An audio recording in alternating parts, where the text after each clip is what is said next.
ਸਤਿ ਸ਼੍ਰੀ ਅਕਾਲ ਜੀ ਦਾ ਖਾਲਸ ਟੀਵੀ ਦੇਖ ਰਹੇ ਸਾਡੇ ਸਾਰੇ ਦਰਸ਼ਕਾਂ ਦਾ ਬਹੁਤ-ਬਹੁਤ ਸਵਾਗਤ ਹੈ। ਪ੍ਰਾਈਮ ਟਾਈਮ ਦੇ ਨਾਲ ਮੈਂ ਹਰਸ਼ਰਨ ਕੌਰ। ਅੱਜ ਪ੍ਰਾਈਮ ਟਾਈਮ ਦੇ ਵਿੱਚ ਅਸੀਂ ਖਾਸ ਤੌਰ ਤੇ ਪਹੁੰਚੇ ਹਾਂ ਉਸ ਵਰਗ ਦੇ ਕੋਲ ਜਿਹੜੇ ਕਿ ਇਸ ਪੂਰੇ ਦੇਸ਼ ਦੇ ਵਿੱਚ, ਆਪਾਂ ਪੂਰੇ ਦੇਸ਼ ਨਾ ਕਹਿ ਲਈਏ, ਪੂਰੀ ਦੁਨੀਆ ਨੂੰ ਚਾਨਣ ਮੁਨਾਰਾ ਦਿੰਦੇ ਨੇ, ਦੇਸ਼ ਦਾ ਭਵਿੱਖ ਬਣਾਉਂਦੇ ਨੇ, ਜਿਨ੍ਹਾਂ ਨੂੰ ਅਧਿਆਪਕ ਕਹਿੰਦੇ ਨੇ। ਤੇ ਉਹ ਅਧਿਆਪਕ ਜਿਹੜੇ ਅੱਧੇ ਮਹੀਨੇ ਤੋਂ ਸਾਹਿਬਜ਼ਾਦਾ ਅਜੀਤ ਸਿੰਘ ਨਗਰ ਮੋਹਾਲੀ ਦੇ ਵਿੱਚ ਬੈਠੇ ਹੋਏ ਨੇ, ਧਰਨਾ ਦੇ ਰਹੇ ਕੱਚੇ ਅਧਿਆਪਕ। ਮੰਗ ਹੈ ਪੱਕੇ ਕਰੋ। ਪੂਰੇ 15 ਦਿਨ ਹੋ ਗਏ, ਸਰਕਾਰ ਦੇ ਨਾਲ ਕੀ ਕੁਝ ਗੱਲਬਾਤ ਹੋਈ ਹੈ, ਗੱਲ ਕਿੱਥੇ ਤੱਕ ਪਹੁੰਚੀ ਹੈ ਤੇ ਇਹੋ ਜਿਹੀਆਂ ਥਾਵਾਂ ਦੇ ਉੱਤੇ, ਸੜਕਾਂ ਦੇ ਉੱਤੇ ਕਿਵੇਂ ਗੁਜ਼ਰ ਬਸਰ ਹੋ ਰਹੀ ਹੈ, ਖਾਣ ਪੀਣ ਦਾ, ਨਹਾਉਣ ਧੋਣ ਦਾ, ਇੱਕ ਇਨਸਾਨ ਦੀਆਂ ਜਿਹੜੀਆਂ ਬੇਸਿਕ ਲੋੜਾਂ ਹੁੰਦੀਆਂ ਨੇ ਉਹ ਕਿਵੇਂ ਪੂਰੀਆਂ ਹੋ ਰਹੀਆਂ ਨੇ। ਕਿਉਂਕਿ ਪਾਰਾ ਬਹੁਤ ਹੈ, ਤਾਪਮਾਨ ਬਹੁਤ ਹੈ, ਗਰਮੀ ਅੱਤ ਦੀ ਪੈ ਰਹੀ ਹੈ। ਤੇ ਇੱਕ ਤਸਵੀਰ ਅਸੀਂ ਤੁਹਾਨੂੰ ਦਿਖਾਵਾਂਗੇ, ਪੰਜਾਬ ਸਕੂਲ ਸਿੱਖਿਆ ਬੋਰਡ ਦੀ ਜਿਹੜੀ ਬਿਲਡਿੰਗ ਹੈ ਉਸ ਦੇ ਬਾਹਰ ਅਸੀਂ ਖੜੇ ਹਾਂ, ਕਿਉਂਕਿ ਉੱਥੇ ਹੀ ਕੱਚੇ ਅਧਿਆਪਕਾਂ ਦਾ ਧਰਨਾ ਚੱਲ ਰਿਹਾ ਹੈ ਤੇ ਨਾਲ ਹੀ ਇੱਕ ਹੋਰ ਧਰਨਾ ਵੀ ਚੱਲ ਰਿਹਾ ਹੈ। ਇੱਕ ਹੋਰ ਵਰਗ ਹੈ ਅਧਿਆਪਕਾਂ ਦਾ, ਉਹਨਾਂ ਨਾਲ ਵੀ ਮਿਲਵਾਵਾਂਗੇ। ਉਹ ਤੁਸੀਂ ਦੇਖ ਰਹੇ ਹੋ 3 ਅਧਿਆਪਕ ਨੇ। ਪਹਿਲਾਂ 5 ਹੁੰਦੇ ਸੀ। ਪਹਿਲੇ ਦਿਨ ਜਦੋਂ 15 ਜੂਨ ਨੂੰ ਸ਼ੁਰੂ ਹੋਇਆ ਸੀ ਧਰਨਾ, 5 ਅਧਿਆਪਕ ਸੀ, ਪਰ ਅੱਜ ਸਾਨੂੰ 3 ਦਿਖਾਈ ਦੇ ਰਹੇ ਨੇ। ਆਪਾਂ ਗੱਲਬਾਤ ਕਰਾਂਗੇ। ਤੇ ਇਹ ਅਧਿਆਪਕ ਪਹਿਲੇ ਦਿਨ ਤੋਂ ਪੰਜਾਬ ਸਕੂਲ ਸਿੱਖਿਆ ਬੋਰਡ ਦੀ ਛੱਤ ਤੇ ਚੜ੍ਹੇ ਹੋਏ ਨੇ। ਮੰਗ ਹੈ ਕਿ ਸਾਨੂੰ ਪੱਕੇ ਕਰੋ। ਰੋਸ ਹੈ ਸਰਕਾਰ ਦੇ ਨਾਲ। ਸੋਚ ਸਕਦੇ ਹੋ ਤੁਸੀਂ ਕਿ ਇੰਨੀ ਗਰਮੀ ਦੇ ਵਿੱਚ ਬਿਲਕੁਲ ਪੰਜਾਬ ਸਕੂਲ ਸਿੱਖਿਆ ਬੋਰਡ ਦੀ ਜਿਹੜੀ ਟੌਪ ਮੰਜ਼ਿਲ ਹੈ ਉਹਦੇ ਉੱਤੇ ਕਿਵੇਂ ਗੁਜ਼ਾਰਾ ਕਰਦੇ ਹੋਣਗੇ, ਜਿਹਦੇ ਉੱਤੇ ਸਿਰਫ ਅਸਮਾਨ ਹੈ। ਗਰਮੀ ਕਹਿਰ ਦੀ ਪੈ ਰਹੀ ਹੈ। ਹਾਲਾਤ ਕਿਸ ਤਰ੍ਹਾਂ ਦੇ ਨੇ ਸਾਰੇ ਆਪਾਂ ਜਾਣਾਂਗੇ। ਉੱਥੇ ਅਸੀਂ ਜਾ ਨਹੀਂ ਸਕਦੇ। ਪੁਲਿਸ ਪ੍ਰਸ਼ਾਸਨ ਨਾਲ ਗੱਲਬਾਤ ਕੀਤੀ ਸੀ ਤਾਂ ਮੀਡੀਆ ਨੂੰ ਉੱਥੇ ਜਾਣ ਦੀ ਇਜਾਜ਼ਤ ਨਹੀਂ ਦਿੱਤੀ ਗਈ ਹੈ। ਤਾਂ ਉਹ ਇਹਨਾਂ ਅਧਿਆਪਕਾਂ ਦੇ ਜਿਹੜੇ ਸਾਥੀ ਨੇ ਛੱਤ ਤੇ ਬੈਠੇ ਨੇ, ਕਿਵੇਂ ਇੰਨੇ ਦਿਨਾਂ ਤੋਂ ਬੈਠੇ ਨੇ, ਉਹ ਸਾਰੀਆਂ ਗੱਲਾਂ ਤੇ ਆਪਾਂ ਅੱਜ ਚਰਚਾ ਕਰਾਂਗੇ ਪ੍ਰਾਈਮ ਟਾਈਮ ਦੇ ਵਿੱਚ। ਕੀ ਨਾਮ ਹੈ ਸਰ ਤੁਹਾਡਾ? ਮੇਰਾ ਨਾਮ ਜਸਵੰਤ ਸਿੰਘ ਪੰਨੂ ਜੀ, ਸੂਬਾ ਕਨਵੀਨਰ ਕੱਚੇ ਅਧਿਆਪਕ ਪੰਜਾਬ। ਤੇ ਇਹ ਗੱਲ ਕਿੱਥੇ ਤੱਕ ਪਹੁੰਚੀ ਹੈ, ਇੱਥੋਂ ਹੀ ਆਪਾਂ ਸ਼ੁਰੂ ਕਰੀਏ। ਦੇਖੋ ਜੀ, ਗੱਲ ਉਸ ਦਿਨ ਤੋਂ ਲੈ ਕੇ ਮੀਟਿੰਗਾਂ ਦਾ ਦੌਰ ਹੈ ਜੋ ਲਗਾਤਾਰ ਚੱਲਦਾ ਪਿਆ ਹੈ। ਜਿੰਨਾ ਤੱਕ ਮੀਟਿੰਗ ਦੇ ਵਿੱਚ ਲਿਖਤੀ ਤੌਰ ਤੇ ਪੱਕੇ ਤੌਰ ਤੇ ਨਹੀਂ ਦਿੱਤਾ ਜਾਂਦਾ ਜਾਂ ਕੋਈ ਠੋਸ ਹੱਲ ਨਹੀਂ ਕੱਢਿਆ ਜਾਂਦਾ, ਉਹਨਾਂ ਤੱਕ ਜਿਹੜਾ ਧਰਨਾ ਇਹ ਲਗਾਤਾਰ ਜਾਰੀ ਰਹੂਗਾ। ਕਿੰਨੀਆਂ ਮੀਟਿੰਗਾਂ ਤੇ ਕਿਹਦੇ ਨਾਲ ਹੋ ਚੁੱਕੀਆਂ ਨੇ? ਮੀਟਿੰਗਾਂ ਦੇਖੋ ਜੀ, 17 ਤਰੀਕ ਨੂੰ ਮੀਟਿੰਗ ਹੋਈ ਸੀ ਪਹਿਲੀ ਖੰਨੇ ਰੈਸਟ ਹਾਊਸ ਦੇ ਵਿੱਚ ਸੰਦੀਪ ਸੰਧੂ ਜੀ ਨਾਲ। ਉਸ ਤੋਂ ਸੀਐਮ ਦੇ ਓਐਸਡੀ ਨੇ। ਹਾਂਜੀ, ਉਹਨਾਂ ਦੇ ਨਾਲ ਹੋਈ ਸੀ। ਉਸ ਤੋਂ ਬਾਅਦ ਦੂਸਰੇ ਦਿਨ 17 ਤਰੀਕ ਨੂੰ 12:30 ਵਜੇ ਪੰਜਾਬ ਭਵਨ ਮੀਟਿੰਗ ਹੋਈ ਸੀ, ਜਿਸ ਦੇ ਵਿੱਚ ਐਜੂਕੇਸ਼ਨ ਮਿਨਿਸਟਰ, ਐਜੂਕੇਸ਼ਨ ਸੈਕਟਰੀ ਤੇ ਸੰਦੀਪ ਸੰਧੂ ਜੀ ਇਹ ਮੀਟਿੰਗ ਦੇ ਵਿੱਚ ਹਾਜ਼ਰ ਸੀਗੇ। ਹੋਰ ਵੀ 1-2 ਅਧਿਕਾਰੀ ਸੰਬੰਧਿਤ ਸੀਗੇ ਜਿਹੜੇ ਉਸ ਮੀਟਿੰਗ ਦੇ ਵਿੱਚ ਹਾਜ਼ਰ ਸੀ। ਲੇਕਿਨ ਉੱਥੇ ਗੱਲਬਾਤ ਹੀ ਕੀਤੀ ਗਈ ਹੈ। ਕੋਈ ਵੀ ਠੋਸ ਜਾਂ ਲਿਖਤੀ ਤੌਰ ਤੇ ਇਹਨਾਂ ਨੂੰ ਪੱਕੇ ਕਰਨ ਦਾ ਅਧਿਆਪਕਾਂ ਨੂੰ ਕੋਈ ਵੀ ਹੱਲ ਨਹੀਂ। ਹੁਣ ਤਾਜ਼ਾ ਅਪਡੇਟ ਕੀ ਹੈ? ਸਾਨੂੰ ਜਾਣਕਾਰੀ ਮਿਲੀ ਸੀ ਕਿ ਸੰਦੀਪ ਸੰਧੂ ਨਾਲ ਬੈਠਕ ਹੋਈ ਹੈ ਜਿਹੜੀ, ਉਹਦੇ ਵਿੱਚ ਉਹਨਾਂ ਨੇ ਇੱਕ ਪੱਕਾ ਭਰੋਸਾ ਤੁਹਾਨੂੰ ਦਿਵਾਇਆ ਜ਼ੁਬਾਨੀ। ਦੇਖੋ ਜੀ, ਕੱਲ ਸਾਡੀ ਮੀਟਿੰਗ ਸਵੇਰ ਟਾਈਮ ਐਸਐਸਪੀ ਤੇ ਆਪਣੇ ਡੀਸੀ ਮੋਹਾਲੀ ਦੇ ਨਾਲ ਮੀਟਿੰਗ ਹੋਈ ਸੀ। ਮੀਟਿੰਗ ਦੇ ਵਿੱਚ ਇਹ ਕਿਹਾ ਗਿਆ ਸੀ ਕੋਈ ਗੱਲ ਨਹੀਂ, ਤੁਹਾਡੀ ਅੱਜ ਮੀਟਿੰਗ ਕਰਵਾਈ ਜਾਵੇਗੀ, ਪਰ ਨਹੀਂ, ਅਸੀਂ ਮੀਟਿੰਗ ਤੋਂ ਔਨ ਦੀ ਸਪੋਰਟ ਇਹ ਫੈਸਲਾ ਲਿਆ ਵੀ ਜੋ ਪੰਜਾਬ ਦੇ ਵੱਖ-ਵੱਖ ਜ਼ਿਲ੍ਹਿਆਂ 'ਚੋਂ ਸਾਥੀ ਪਹੁੰਚੇ ਹੋਏ ਨੇ ਉਹਨਾਂ ਦੇ ਮਨ 'ਚ ਇੰਨਾ ਰੋਸ ਸੀ ਕਿ ਕੋਈ ਨਾ, ਸਰਕਾਰ ਨੂੰ ਅੱਜ ਜਗਾ ਦੇਣਾ, ਅਸੀਂ ਸਰਕਾਰ ਤੱਕ ਸਿੱਧਾ ਮੈਸੇਜ ਜਾਣਾ ਚਾਹੀਦਾ ਸਾਡਾ। ਉਸ ਨੂੰ ਦੇਖਦੇ ਹੋਏ ਅਸੀਂ ਕੱਲ੍ਹ ਜਿਹੜਾ ਇੱਥੋਂ ਆਪਣਾ ਕਾਫਲਾ ਬੰਨ੍ਹ ਕੇ ਚੰਡੀਗੜ੍ਹ ਸੀਐਮ ਹਾਊਸ ਵੱਲ ਜਿਹੜੇ ਗਿਆ ਤੇ ਰਸਤੇ ਦੇ ਵਿੱਚ ਮੋਹਾਲੀ ਦੇ ਵਿੱਚ ਹੀ ਬੈਰੀਕੇਡਿੰਗ ਸ਼ੁਰੂ ਕੀਤੀ ਗਈ ਸੀ। ਅਸੀਂ ਉਹ ਬੈਰੀਕੇਡ ਪੱਟਦੇ ਹੋਏ ਚੰਡੀਗੜ੍ਹ ਦੇ ਵਿੱਚ ਸ਼ਾਮਲ ਹੋਏ ਹਾਂ। ਇੱਕ ਬੈਰੀਕੇਡ ਉੱਥੋਂ ਵੀ ਪੱਟਿਆ। ਲਗਾਤਾਰ ਸੀਐਮ ਹਾਊਸ ਵੱਲ ਵੱਧਦੇ ਜਾ ਰਹੇ ਸੀ।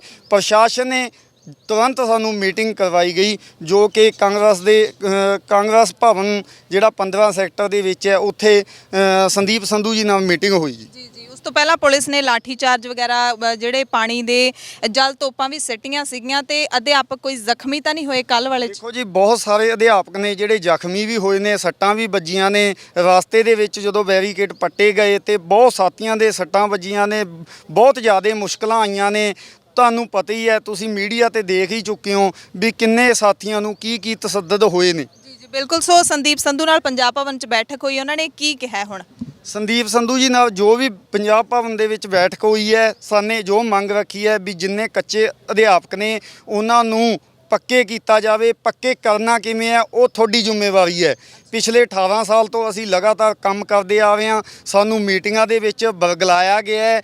ਸਰਕਾਰਾਂ ਨੇ ਜਿਹੜੀਆਂ ਇੱਕੇ ਸਿੱਕੇ ਦੇ ਦੋ ਪਹਿਲੂ ਨੇ। ਪਹਿਲਾਂ 10 ਸਾਲ ਕੀ ਕੀਤਾ ਹੈ, ਅਕਾਲੀ ਸਰਕਾਰ ਨੇ ਸਾਨੂੰ ਬਿਲਕੁਲ ਮੀਟਿੰਗਾਂ ਦੇ ਵਿੱਚ ਹੀ ਰੱਖਿਆ ਹੈ, ਕੋਈ ਸਾਡਾ ਨਤੀਜਾ ਨਹੀਂ, ਸਾਡਾ ਠੋਸ ਹੱਲ ਨਹੀਂ ਕੱਢਿਆ। ਕੱਲ ਵਾਲੀ ਚ ਉਹਨਾਂ ਨੇ ਕੀ ਕਿਹਾ ਫਿਰ ਤੁਹਾਨੂੰ ਆਖਰੀ?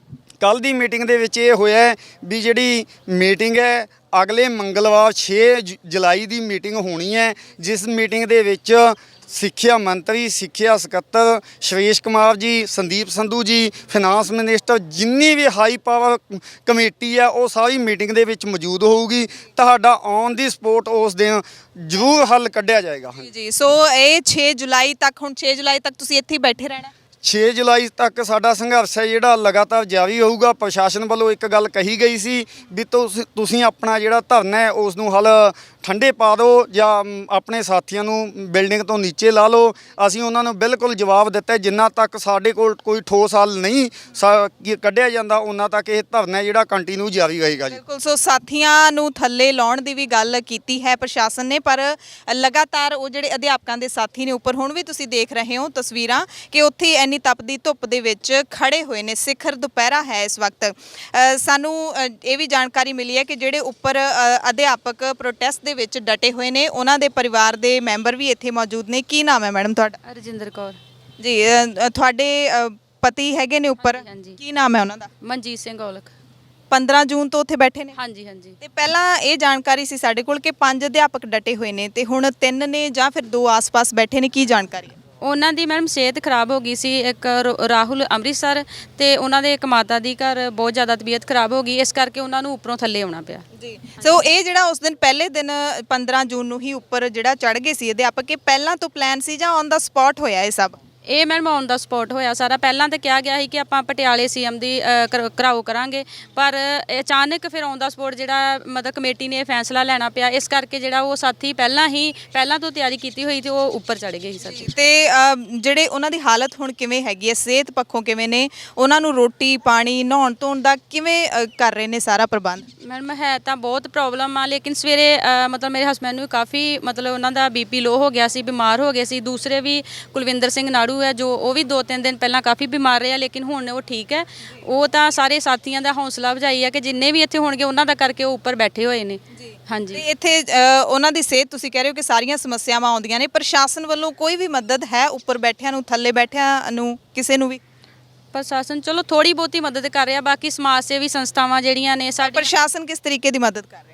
ਪ੍ਰਸ਼ਾਸਨ ਕਰ ਤਾਂ ਰਿਹਾ ਪਰ ਕੋਈ ਜ਼ਿਆਦਾ ਨਹੀਂ ਕਹਿ ਸਕਦੇ। ਡਾਕਟਰੀ ਸਹਾਇਤਾ ਜਾਂ ਕੁਝ? ਉਹ ਤਾਂ ਆਪਣੇ ਤੌਰ ਤੇ ਵੀ ਕਰ ਰਹੇ ਆ ਆਪਾਂ। ਉਹ ਹਾਂਜੀ ਸਮਾਜ ਸੇਵੀ ਸੰਸਥਾਵਾਂ ਲਾ ਲਓ ਜਾਂ ਜਿਸ ਤਰ੍ਹਾਂ ਡਾਕਟਰਾਂ ਦੀ ਕੋਈ ਟੀਮ ਬਣੀ ਹੋਈ, ਯੂਨੀਅਨ ਬਣੀ ਹੋਈ ਆ, ਉਹ ਆਪਣੇ ਤੌਰ ਤੇ ਵੀ ਸੇਵਾ ਕਰ ਰਹੇ ਨੇ। ਸੋ ਇਹ ਬੱਚੇ ਵੀ ਇੱਥੇ ਆਪਾਂ ਦੇਖ ਸਕਦੇ ਹਾਂ ਕਿ ਪ੍ਰੋਟੈਸਟ ਦੇ ਵਿੱਚ ਸ਼ਾਮਿਲ ਨੇ। ਤੁਹਾਡਾ ਕੀ ਨਾਮ ਹੈ? ਤੁਸੀਂ ਕਿੱਥੋਂ ਆਏ ਹੋ? ਮਿਹਰਜੋਤ ਸਿੰਘ, ਕਿੱਥੋਂ ਆਏ ਹੋ ਤੁਸੀਂ? ਗੁਰਦਾਸਪੁਰ ਤੋਂ। ਤੁਸੀਂ ਕਿਉਂ ਇਸ ਧਰਨੇ ਵਿੱਚ ਆਏ ਹੋ? ਪਹਿਲੇ ਦਿਨ ਤੋਂ ਆਏ ਹੋ? ਹਾਂਜੀ, ਆਪਾਂ ਜੀ ਪਹਿਲੇ ਦਿਨ ਤੋਂ ਆਏ ਆ। ਆਪਾਂ ਇੱਥੋਂ ਹੱਕ ਲੈ ਕੇ ਜਾਵਾਂਗੇ। ਜੀ, ਤੁਸੀਂ ਕਿਹਦੇ ਨਾਲ ਆਏ ਹੈਗੇ ਹੋ? ਮੰਮਾ ਪਾਪਾ ਨਾਲ। ਜੀ, ਤੁਹਾਡੇ ਮੰਮਾ ਪਾਪਾ ਟੀਚਰ ਨੇ ਦੋਵੇਂ? ਪਾਪਾ ਮੰਮਾ ਟੀਚਰ ਆ, ਪਾਪਾ ਬਾਹਰੋਂ ਆਏ ਆ। ਅੱਛਾ, ਇਹ ਤੁਹਾਡੇ ਹੀ ਬੇਟੇ ਆ? ਹਾਂਜੀ ਜੀ, ਤੇ ਬੱਚਿਆਂ ਨੂੰ ਤੁਸੀਂ ਨਾਲ ਲਿਆਂਦਾ, ਘਰੇ ਛੱਡ ਕੇ ਆ ਸਕਦੇ ਸੀ ਇੰਨੇ ਗਰਮੀ ਦੇ ਮੌਸਮ 'ਚ, ਇਹ ਫੈਸਲਾ ਕਿਉਂ ਲਿਆ?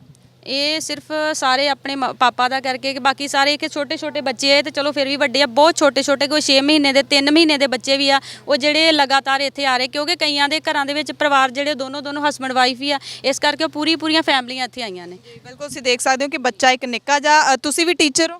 ਹਾਂਜੀ ਮੈਮ। ਤੁਸੀਂ ਕਿੱਥੋਂ ਆਏ ਹੋ? ਕੀ ਨਾਮ ਹੈ? ਮੈਮ ਸੰਗਰੂਰ ਡਿਸਟ੍ਰਿਕਟ ਤੋਂ ਕਰਮਜੀਤ ਕੌਰ ਜੀ, ਐਜੂਕੇਸ਼ਨ ਪ੍ਰੋਵਾਈਡਰ ਹਾਂ ਜੀ ਮੈਂ। ਜੀ, ਤੇ ਬੱਚੇ ਦੀ ਉਮਰ ਕਿੰਨੀ ਹੈ? 9ਵਾਂ ਮਹੀਨਾ ਲੱਗਿਆ ਹੋਇਆ ਜੀ ਇਸ ਨੂੰ। ਤੇ ਪਹਿਲੇ ਦਿਨ ਤੋਂ ਇੱਥੇ ਹੈਗੇ ਹੋ?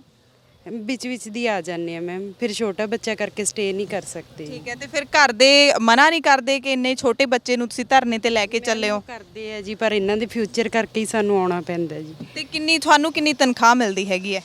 10,250 ਹੈ ਜੀ। ਕਿੰਨੇ ਸਾਲਾਂ ਤੋਂ ਤੁਸੀਂ ਇਸ ਤਨਖਾਹ ਤੇ ਹੈਗੇ ਹੋ?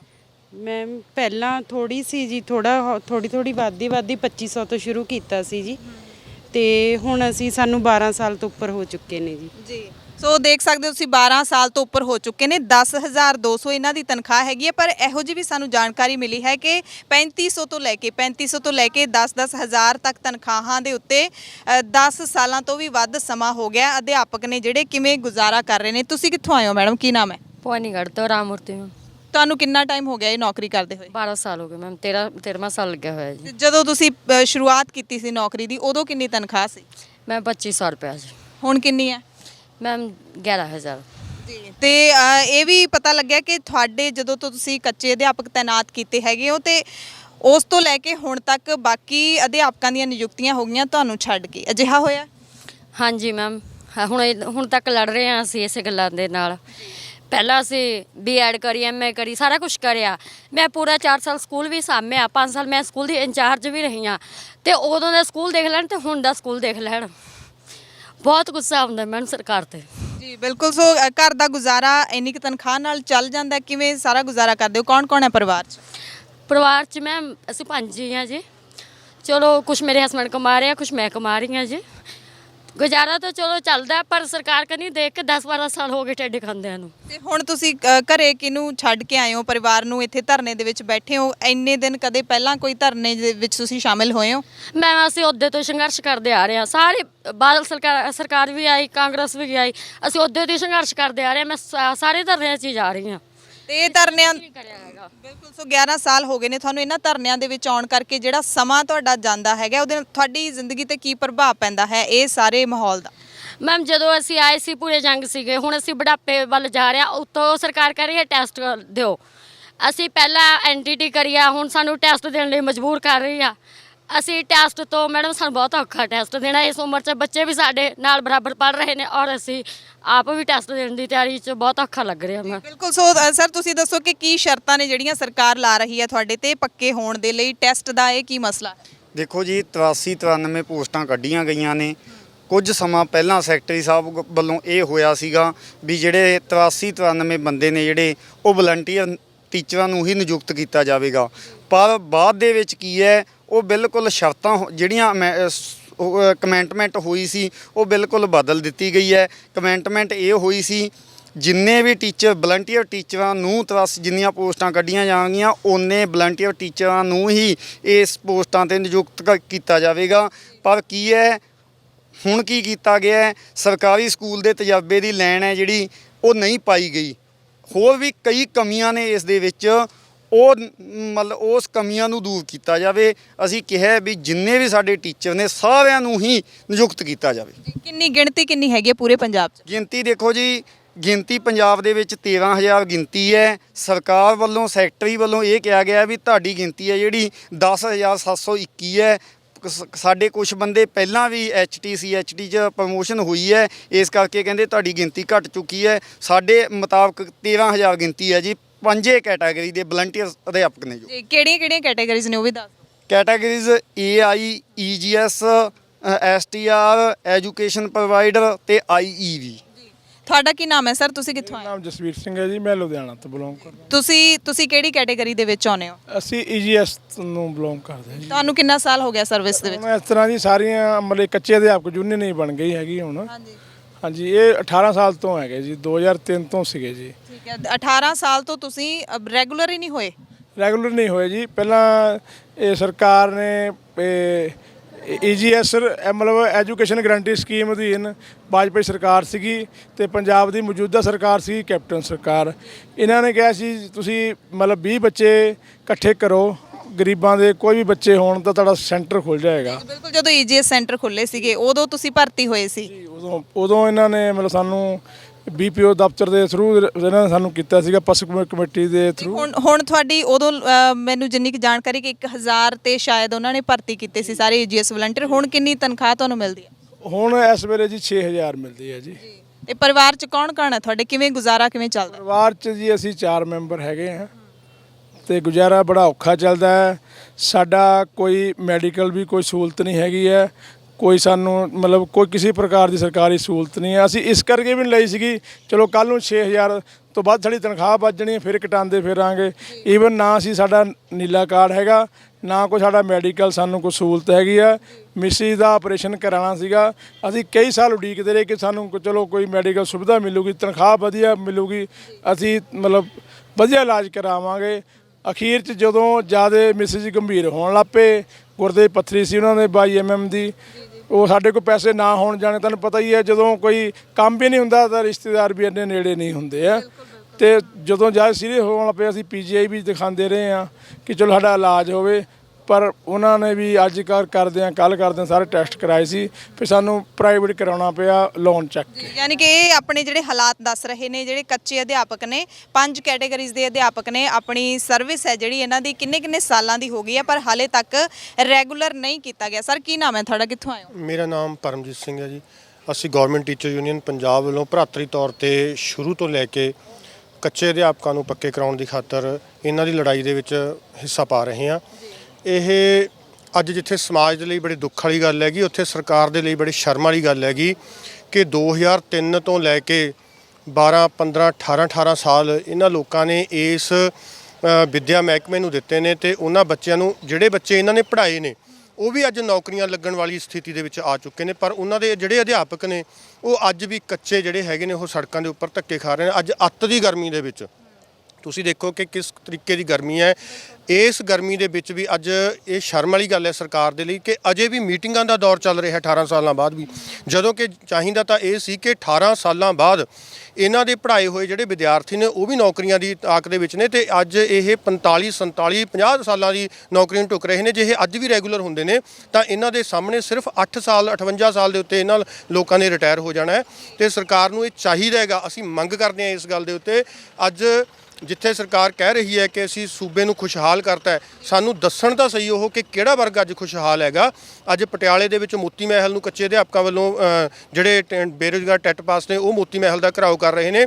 ਪਿਛਲੇ 101 ਦਿਨਾਂ ਤੋਂ ਪਟਿਆਲੇ BSNL ਦੇ ਟਾਵਰ ਦੇ ਉੱਪਰ ਇੱਕ ਬੇਰੁਜ਼ਗਾਰ ਅਧਿਆਪਕ ਹੈ ਜਿਹੜਾ ਉਹ ਆਪਣੀ ਜ਼ਿੰਦਗੀ ਮਤਲਬ ਇਹ ਤੁਸੀਂ ਹੈਰਾਨ ਹੋਵੋਗੇ ਕਿ ਇਹਨਾਂ ਗੱਲਾਂ ਨੂੰ ਸੋਚ ਕੇ ਗੱਲ ਕਰਕੇ ਸਾਡੇ ਲੂੰ ਕੰਡੇ ਖੜੇ ਹੋ ਜਾਂਦੇ ਨੇ ਕਿ ਕਿਸ ਤਰੀਕੇ ਦੇ ਲੋਕ ਆਪਣੀਆਂ ਜ਼ਿੰਦਗੀਆਂ ਨੂੰ ਖਤਰੇ ਦੇ ਵਿੱਚ ਪਾ ਰਹੇ ਨੇਗੇ। ਆਪਣੀਆਂ ਜ਼ਿੰਦਗੀਆਂ ਜਿਹੜੀਆਂ ਹੈਗੀਆਂ ਨੇ ਉਹ ਕੁਰਬਾਨ ਕਰਨ ਵਾਸਤੇ ਜਾ ਰਹੇ ਨੇ। ਹੋਰ ਇਹ ਕੀ ਭਾਲਦੇ ਨੇ ਸਾਡੇ ਤੋਂ ਕਿ ਇਹ ਕਿਸ ਤਰ੍ਹਾਂ ਦੀ ਕੁਰਬਾਨੀ ਕਰਨ। ਤੇ ਅੱਜ ਵੀ ਜਿਹੜਾ ਹੈ ਸਿੱਖਿਆ ਸਕੱਤਰ ਔਰ ਸਿੱਖਿਆ ਜਿਹੜੀ ਸਰਕਾਰ ਹੈ ਉਹ ਇੰਨੀ ਬੇਸ਼ਰਮੀ ਧਾਰੀ ਹੋਈ ਹੈਗੀ ਕਿ ਉਹ ਇਹਨਾਂ ਦੀ ਗੱਲ ਸੁਣਨ ਦੇ ਲਈ ਤਿਆਰ ਨਹੀਂ। ਅੱਜ ਵੀ ਉਹ ਮੀਟਿੰਗਾਂ ਦਾ ਦੌਰ ਚਲਾ ਕੇ ਇਸ ਸੰਘਰਸ਼ ਨੂੰ ਲੰਮਾ ਪਾ ਕੇ ਕੇਵਲ ਔਰ ਕੇਵਲ ਇੱਕੋ ਹੀ ਇਹਦੇ ਵਿੱਚ ਸਾਨੂੰ ਇਹਨਾਂ ਦੀ ਬਦਮਾਸ਼ੀ ਦਿਖ ਰਹੀ ਹੈ ਕਿ ਇਹ ਲੋਕ ਇਸ ਤਰ੍ਹਾਂ ਟੁੱਟ ਜਾਣਗੇ। ਪਰ ਨਹੀਂ, ਜਿੰਨੀ ਦੇਰ ਤੱਕ ਪੰਜਾਬ ਦੇ ਲੋਕ ਨੇ ਸਾਡਾ ਸੰਘਰਸ਼ੀ ਸਾਡਾ ਜਿਹੜਾ ਹੈ ਪਿਛੋਕੜ ਰਹੇਗਾ, ਅਸੀਂ ਮੋਢੇ ਨਾਲ ਮੋਢਾ ਲਾ ਕੇ ਇਹਨਾਂ ਦੇ ਲੋਕਾਂ ਦੇ ਨਾਲ ਖੜੇ ਆਂਗੇ। ਇਹ ਗੱਲ ਇਹ ਭੁੱਲ ਜਾਣ ਕਿ ਮੰਗਲਵਾਰ ਤੱਕ ਇਹ ਕੋਈ ਗਿਣਤੀ ਘਟ ਜੂਗੀ। ਲੋਕ ਜਿੱਥੇ ਇਹ ਤਿਆਰ ਬੈਠੇ ਨੇ, ਇਹ ਪਰਿਵਾਰਾਂ ਸਮੇਤ ਤਿਆਰ ਬੈਠੇ ਨੇ, ਉੱਥੇ ਪੰਜਾਬ ਦਾ ਕੱਲਾ ਅਧਿਆਪਕ ਇਹਨਾਂ ਦੀ ਪਿੱਠ ਦੇ ਉੱਪਰ ਖੜਾ ਹੈਗਾ। ਜੇ ਮੰਗਲਵਾਰ ਨੂੰ ਜਿਹੜਾ ਹੈਗਾ ਤੁਹਾਨੂੰ ਲੱਗਦਾ ਹੈ ਕਿ ਫੈਸਲਾ ਹੋਣਾ ਹੈ ਉਸ ਦਿਨ ਸਰਕਾਰ ਦੇ ਵੱਲੋਂ, ਮੰਗਲਵਾਰ ਨੂੰ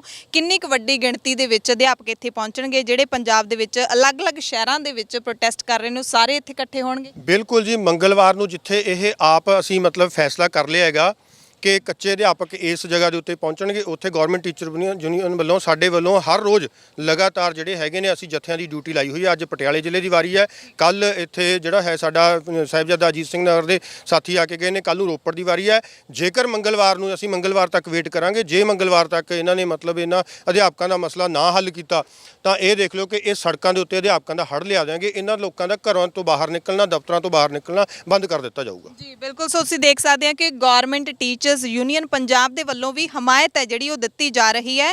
ਕੱਚੇ ਜਿਹੜੇ ਅਧਿਆਪਕ ਹੈਗੇ ਨੇ ਉਹਨਾਂ ਦੀਆਂ ਯੂਨੀਅਨਾਂ ਤਾਂ ਸਾਰੀਆਂ ਹੀ ਇੱਥੇ ਪਹੁੰਚੀਆਂ ਹੋਈਆਂ ਨੇ, ਸਾਰੇ ਪ੍ਰੋਟੈਸਟ ਕਰ ਰਹੇ ਨੇ ਹਰ ਵਰਗ ਦੇ ਅਧਿਆਪਕ, ਪਰ ਗਵਰਨਮੈਂਟ ਟੀਚਰਸ ਯੂਨੀਅਨ ਪੰਜਾਬ ਦੇ ਵੱਲੋਂ ਵੀ ਹਮਾਇਤ ਹੈ ਜਿਹੜੀ ਉਹ ਕੀਤੀ ਜਾ ਰਹੀ ਹੈ। ਜੇ ਮੰਗਲਵਾਰ ਨੂੰ ਵੀ ਕੋਈ ਹੱਲ ਨਹੀਂ ਹੁੰਦਾ ਤੇ ਫਿਰ ਕੀ ਤੁਹਾਡੇ ਵੱਲੋਂ ਅਗਲਾ ਕਦਮ ਕੀ ਹੋਏਗਾ?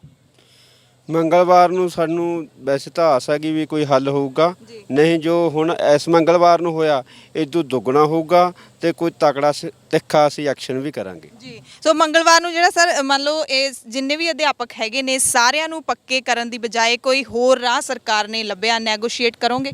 ਦੇਖੋ ਜੀ, ਅਸੀਂ ਹਰ ਸਮੇਂ ਸਾਡੀ ਕੇਵਲ ਇੱਕੋ ਹੀ ਮੰਗ ਹੈ ਕਿ ਇਹਨਾਂ ਅਧਿਆਪਕਾਂ ਨੇ ਜੋ ਇਹ ਸ਼ਰਤ ਲਾਈ ਹੈ ਟੈਸਟ ਕਲੀਅਰ ਕਰਨ ਦੀ, ਇਹ ਬਿਲਕੁਲ ਨਿਰਾ ਆਧਾਰ ਜਿਹੜੀ ਹੈ ਸ਼ਰਤ ਹੈਗੀ ਹੈ, ਕਿਉਂਕਿ ਪਿਛਲੇ 15-18 ਸਾਲ ਤੋਂ ਇਹ ਉਹਨਾਂ ਬੱਚਿਆਂ ਨੂੰ ਪੜ੍ਹਾ ਰਹੇ ਨੇਗੇ।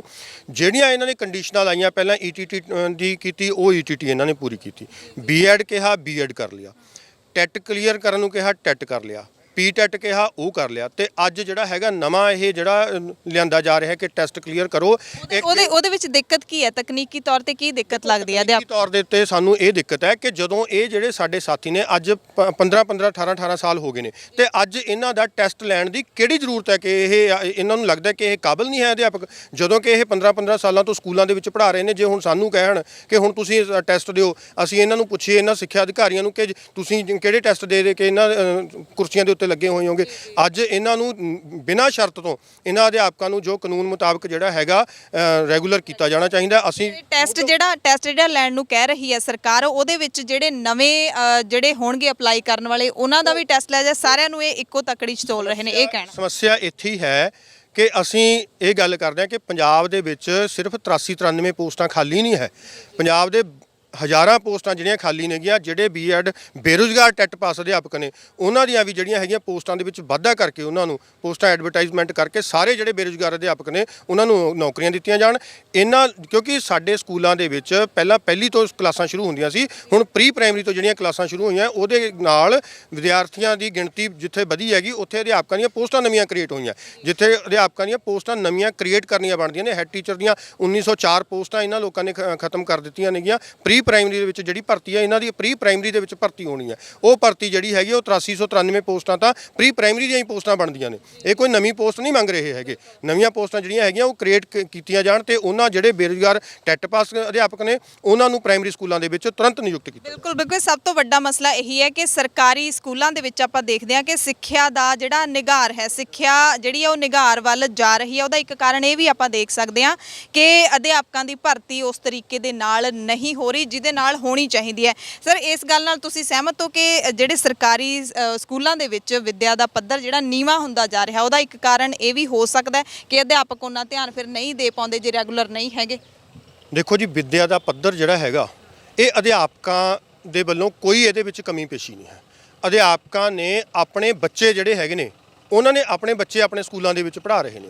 ਇਹ ਤਾਂ ਬਹੁਤ ਘੱਟ ਅਧਿਆਪਕ ਹੋਣਗੇ, ਵਿਰਲੇ ਹੀ ਹੋਣਗੇ। ਇਸ ਸਮੇਂ ਲਗਾਤਾਰ ਮੇਰੇ ਕੋਲੇ ਵਿਕਰਮਦੇਵ ਜੀ ਖੜੇ ਨੇਗੇ, ਇਹਨਾਂ ਨਾਲ ਤੁਸੀਂ ਇੰਟਰਵਿਊ ਕਰਨੀ ਹੈਗੀ ਤੇ ਬਹੁਤ ਵੱਡੀ ਗਿਣਤੀ ਦੇ ਵਿੱਚ ਅਧਿਆਪਕ ਨੇ ਜਿਹੜੇ ਪੰਜਾਬ ਦੇ। ਅੱਜ ਜੇਕਰ ਸਿੱਖਿਆ ਮਹਿਕਮਾ ਜਾਂ ਸਾਡੇ ਮੁੱਖ ਮੰਤਰੀ ਇਹ ਗੱਲ ਕਰ ਰਹੇ ਨੇ ਕਿ ਪੰਜਾਬ ਦੇ ਸਕੂਲ ਸਾਰੇ ਦੇਸ਼ ਦੇ ਵਿੱਚੋਂ ਪਹਿਲੇ ਨੰਬਰ ਤੇ ਆਏ ਨੇ, ਉਹ ਇਹਨਾਂ ਲੋਕਾਂ ਦੀ ਬਦੌਲਤ ਨਹੀਂ ਆਏ ਹੈਗੇ। ਉਹ ਅਧਿਆਪਕਾਂ ਨੇ ਪਿਛਲੇ ਕਰੋਨਾ ਮਹਾਮਾਰੀ ਦੇ ਦੌਰਾਨ ਸਕੂਲਾਂ ਦੇ ਵਿੱਚ ਜਾ ਕੇ ਆਨਲਾਈਨ ਕਲਾਸਾਂ ਲਾ ਕੇ ਸਕੂਲਾਂ ਦੀਆਂ ਬਿਲਡਿੰਗਾਂ ਦੇ ਵਿੱਚ ਸੁਧਾਰ ਕਰਕੇ ਆਪਣੇ ਪੱਲਿਓਂ ਪੈਸੇ ਲਾ ਕੇ ਉਹਨਾਂ ਸਕੂਲਾਂ ਨੂੰ ਸੁਧਾਰਿਆ। ਕਿਉਂਕਿ ਅਸੀਂ ਲੋਕ ਉੱਥੋਂ ਰੁਜ਼ਗਾਰ ਪ੍ਰਾਪਤ ਕਰਦੇ ਹਾਂਗੇ, ਅਸੀਂ ਉੱਥੋਂ ਆਪਣੇ ਘਰਾਂ ਦੇ ਵਿੱਚ ਪੈਸੇ ਲੈ ਕੇ ਜਾਂਦੇ ਹਾਂ, ਆਪਣੇ ਪਰਿਵਾਰ ਪਾਲਦੇ ਹਾਂ। ਇਸ ਕਰਕੇ ਸਾਨੂੰ ਪਤਾ ਹੈਗਾ ਕਿ ਇਹ ਜੇਕਰ ਸਕੂਲ ਖਤਮ ਹੁੰਦੇ ਨੇ ਤਾਂ ਸਾਡਾ ਜਿਹੜਾ ਹੈਗਾ ਭਵਿੱਖ ਖਤਮ ਹੁੰਦਾ ਹੈ। ਬਿਲਕੁਲ ਸਰ, ਤੁਹਾਡਾ ਕੀ ਨਾਮ ਹੈ? ਤੁਸੀਂ ਕਿੱਥੋਂ ਆਏ? ਮੇਰਾ ਨਾਮ ਵਿਕਰਮਦੇਵ ਸਿੰਘ ਆ, ਸੂਬਾ ਪ੍ਰਧਾਨ ਡੈਮੋਕ੍ਰੈਟਿਕ ਟੀਚਰਸ ਫਰੰਟ ਪੰਜਾਬ। ਸੋ ਅਧਿਆਪਕਾਂ ਦੀ ਗੱਲ ਹੋ ਰਹੀ ਸੀ ਤੇ ਨਾਲ ਹੀ ਜਿਹੜਾ ਵਿਦਿਆਰਥੀਆਂ ਦਾ ਪੜ੍ਹਾਈ ਦਾ ਪੱਧਰ ਹੈ ਜਾਂ ਸਰਕਾਰੀ ਸਕੂਲਾਂ ਦੀ ਉਹ ਗੱਲ ਹੋ ਰਹੀ ਸੀ। ਹੁਣੇ ਪੰਜਾਬ ਨੂੰ ਮਿਲਿਆ ਹੈ, ਪੰਜਾਬ ਦੇ ਸਰਕਾਰੀ ਸਕੂਲਾਂ ਨੂੰ ਪਹਿਲੇ ਸਥਾਨਾਂ ਦੇ ਵਿੱਚੋਂ ਮਿਲਿਆ ਹੈ ਸਥਾਨ ਸਕੂਲਾਂ ਦੇ ਪ੍ਰਬੰਧ ਨੂੰ ਲੈ ਕੇ। ਹਾਲਾਂਕਿ ਪੜ੍ਹਾਈ ਦੇ ਲੈਵਲ ਦੇ ਵਿੱਚ ਪਿਛਲਾ ਸਥਾਨ ਹੈ ਉਹ ਤੁਹਾਨੂੰ ਵੀ ਪਤਾ ਹੈ ਕਿ ਥੋੜਾ ਪਿੱਛੇ ਮਿਲਿਆ ਹੈਗਾ। ਤੁਸੀਂ ਸੰਤੁਸ਼ਟ ਹੋ ਜੋ ਸਕੂਲਾਂ ਦੇ ਇਸ ਵਕਤ ਹਾਲਾਤ ਹੈਗੇ ਨੇ? ਦੇਖੋ, ਐਜ ਏ ਪੇਰੈਂਟਸ ਵੀ, ਕਿਉਂਕਿ ਮੇਰੇ ਬੱਚੇ ਖੁਦ ਪੜ੍ਹਦੇ ਨੇ ਸਰਕਾਰੀ ਸਕੂਲ ਦੇ ਵਿੱਚ, ਤੇ ਐਜ ਏ ਟੀਚਰ ਵੀ ਅਸੀਂ ਬਿਲਕੁਲ ਵੀ ਸੰਤੁਸ਼ਟ ਨਹੀਂ ਹੈਗੇ। ਉਹਦਾ ਕਾਰਨ ਇਹ ਆ ਕਿ ਤੁਸੀਂ ਗੱਲ ਕਰਦੇ ਸੀ ਕਿ ਅਧਿਆਪਕਾਂ ਦੇ ਬੱਚੇ ਬਹੁਤ ਰੇਅਰ ਪੜ੍ਹਦੇ ਹੋਣਗੇ। ਰੇਅਰ ਵਾਲੀ ਕੋਈ ਗੱਲ ਨਹੀਂ ਹੁੰਦੀ। ਕਈ ਵਾਰੀ ਸਰਕਾਰ ਪ੍ਰਚਾਰ ਇਸ ਤਰੀਕੇ ਦਾ ਬਣਾ ਦਿੰਦੀ ਹੈ, ਜਿਵੇਂ ਜਦੋਂ ਬਿਜਲੀ ਬੋਰਡ ਤੋੜਨਾ ਸੀ, ਨਿਗਮੀਕਰਨ ਕਰਨਾ ਸੀ, ਤਾਂ ਬਿਜਲੀ ਬੋਰਡ ਦੇ ਮੁਲਾਜ਼ਮਾਂ ਨੂੰ ਇਸ ਤਰੀਕੇ ਨਾਲ ਬਦਨਾਮ ਕਰ ਦਿੱਤਾ ਗਿਆ ਕਿ ਸ਼ਾਇਦ ਜਿਵੇਂ ਜੇ ਬਿਜਲੀ ਜਾਂਦੀ ਆ ਤਾਂ ਸ਼ਾਇਦ ਮੁਲਾਜ਼ਮਾਂ ਕਰਕੇ ਜਾਂਦੀ ਆ। ਅੱਜ ਮੁਲਾਜ਼ਮ ਵੀ ਉਹੀ ਨੇ ਤੇ ਬਿਜਲੀ ਪੂਰੇ ਦੇਸ਼ ਦੇ ਵਿੱਚ ਸਭ ਤੋਂ ਵੱਧ ਜਿਹੜੀ ਮਹਿੰਗੀ ਬਿਜਲੀ ਮਿਲ ਰਹੀ ਆ ਤੇ ਸਭ ਤੋਂ ਵੱਧ ਜਿਹੜੇ ਕੱਟ ਲੱਗ ਰਹੇ ਨੇ ਉਹ ਪੰਜਾਬ ਦੇ ਵਿੱਚ ਲੱਗ ਰਹੇ ਨੇ। ਇਸ ਦੇ ਬਾਵਜੂਦ ਕਿ ਉਹਦਾ ਨਿਗਮੀਕਰਨ ਕਰ ਦਿੱਤਾ ਗਿਆ, ਸਰਕਾਰੀ ਸੀ ਜਿਹੜਾ ਉਹ ਵਿਭਾਗ ਉਹ ਖਤਮ ਕਰ ਦਿੱਤਾ ਗਿਆ। ਸਰ, ਸੁਣ ਕੇ ਸਾਨੂੰ ਵੀ ਬਹੁਤ ਖੁਸ਼ੀ ਹੋ ਰਹੀ ਹੈ ਕਿ ਤੁਹਾਡੇ ਆਪਣੇ ਬੱਚੇ ਨੇ ਜਿਹੜੇ ਉਹ ਸਰਕਾਰੀ ਸਕੂਲ 'ਚ ਪੜ੍ਹਦੇ ਨੇ। ਕਿਹੜੇ ਸਕੂਲ 'ਚ ਪੜ੍ਹਦੇ ਨੇ? ਕਿੱਥੋਂ ਦੇ ਤੁਸੀਂ ਰਹਿਣ ਵਾਲੇ? ਮੈਂ ਪਟਿਆਲੇ ਦਾ ਰਹਿਣ ਵਾਲਾ। ਪਟਿਆਲੇ senior secondary school model town ਆ, ਉੱਥੇ ਮੇਰੀ ਬੇਟੀ ਪੜ੍ਹਦੀ ਆ। ਕਦੋਂ ਤੋਂ ਤੁਸੀਂ ਉਹਨਾਂ ਨੂੰ ਪਾਇਆ ਹੋਇਆ ਸਰਕਾਰੀ ਸਕੂਲ 'ਚ ਜਾਂ ਪਹਿਲੀ ਕਲਾਸ ਤੋਂ? ਦੇਖੋ, ਮੈਂ ਇਸ ਸੈਸ਼ਨ ਤੋਂ ਪਾਇਆ ਤੇ ਉਸ ਤੋਂ ਪਹਿਲਾਂ ਪ੍ਰਾਈਵੇਟ ਦੇ ਵਿੱਚ ਪੜ੍ਹਦੇ ਸੀ ਤੇ ਉਹਦਾ ਕਾਰਨ ਇੱਕ ਇਹ ਵੀ ਸੀ ਕਿ ਠੀਕ ਹੈ ਗੱਲ, ਜਿਹੜਾ ਇਹ ਸਵਾਲ ਉੱਠਦਾ ਕਿ ਜੇ ਲੀਡਰਸ਼ਿਪ ਪਹਿਲਾਂ ਫੈਸਲਾ ਕਰੂਗੀ ਤਾਂ ਉਸ ਦੇ ਵਿੱਚੋਂ ਬਾਕੀ ਜਿਹੜੇ ਵਰਗ ਨੇ ਉਹਨਾਂ ਨੂੰ ਵੀ ਪ੍ਰੇਰਨਾ ਮਿਲਦੀ ਆ। ਪਰ ਸਵਾਲ ਇਹ ਆ ਕਿ ਕੀ ਅਧਿਆਪਕ ਦੇ ਆਪਣਾ ਬੱਚਾ ਪਾਉਣ ਦੇ ਨਾਲ ਕੱਚੇ ਅਧਿਆਪਕ ਪੱਕੇ ਕਰਨ ਦੀ ਤਾਕਤ ਆ ਜਿਹੜੀ ਕਿ ਉਹ ਅਧਿਆਪਕਾਂ ਦੇ ਹੱਥ ਵਿੱਚ ਹੈਗੀ ਆ, ਕਿ ਖਾਲੀ ਪੋਸਟਾਂ ਭਰਨ ਦੀ ਜਿਹੜੀ ਜ਼ਿੰਮੇਵਾਰੀ ਆ ਕਿ ਉਹ ਅਧਿਆਪਕ ਦੇ ਹੱਥ ਵਿੱਚ ਹੈਗੀ ਆ। ਸਾਨੂੰ ਇਹ ਲੱਗਦਾ ਕਿ ਜੋ ਫੈਸਲਾ ਇਹ ਹੋਣਾ ਚਾਹੀਦਾ ਕਿ ਜਿੰਨੇ ਵੀ ਲੋਕ ਖਜ਼ਾਨੇ ਦੇ ਵਿੱਚੋਂ ਤਨਖਾਹ ਲੈਂਦੇ ਨੇ ਜਾਂ ਭੱਤੇ ਲੈਂਦੇ ਨੇ ਜਾਂ ਪੈਨਸ਼ਨ ਲੈਂਦੇ ਨੇ, MLA ਹੋਣ, ਮੁੱਖ ਮੰਤਰੀ ਹੋਣ, DC ਹੋਵੇ, ਜਿੰਨੇ ਵੀ ਬਿਊਰੋਕ੍ਰੇਸੀ ਆ, ਸਿਆਸੀ ਲੋਕ ਨੇ, ਪਾਬੰਦੀ ਲਗਾ ਦੇਣ ਕਿ ਸਾਰੇ ਜਿੰਨੇ ਖਜ਼ਾਨੇ ਵਿੱਚੋਂ ਪੈਸੇ ਲੈਂਦੇ ਨੇ ਉਹਨਾਂ ਦੇ ਬੱਚੇ ਸਰਕਾਰੀ ਸਕੂਲਾਂ 'ਚ ਪੜ੍ਹਨ। ਫਿਰ ਆਪਾਂ ਕਹਿ ਸਕਦੇ ਹਾਂ ਕਿ ਜੇ DC ਦਾ ਬੱਚਾ ਜਾਂ ਕੈਪਟਨ ਅਮਰਿੰਦਰ ਦੇ ਪੋਤੇ ਦੋਤੇ ਉੱਥੇ ਸਰਕਾਰੀ ਸਕੂਲ 'ਚ ਪੜ੍ਹਦੇ ਹੋਣ ਤਾਂ ਫਿਰ ਐਵੇਂ ਨਹੀਂ ਹੋਊਗਾ ਕਿ ਹੁਣ ਜੁਲਾਈ ਮਹੀਨਾ ਸ਼ੁਰੂ ਹੋ ਗਿਆ ਤੇ ਜੁਲਾਈ ਮਹੀਨਾ ਸ਼ੁਰੂ ਹੋਣ ਜਾ ਰਿਹਾ, ਹਾਲੇ ਤੱਕ ਵੀ ਕਿਤਾਬਾਂ ਨੇ ਜਿਹੜੀਆਂ ਉਹਦਾ ਇੱਕ ਹਿੱਸਾ ਬੱਚਿਆਂ ਤੱਕ ਨਹੀਂ ਪਹੁੰਚਿਆ।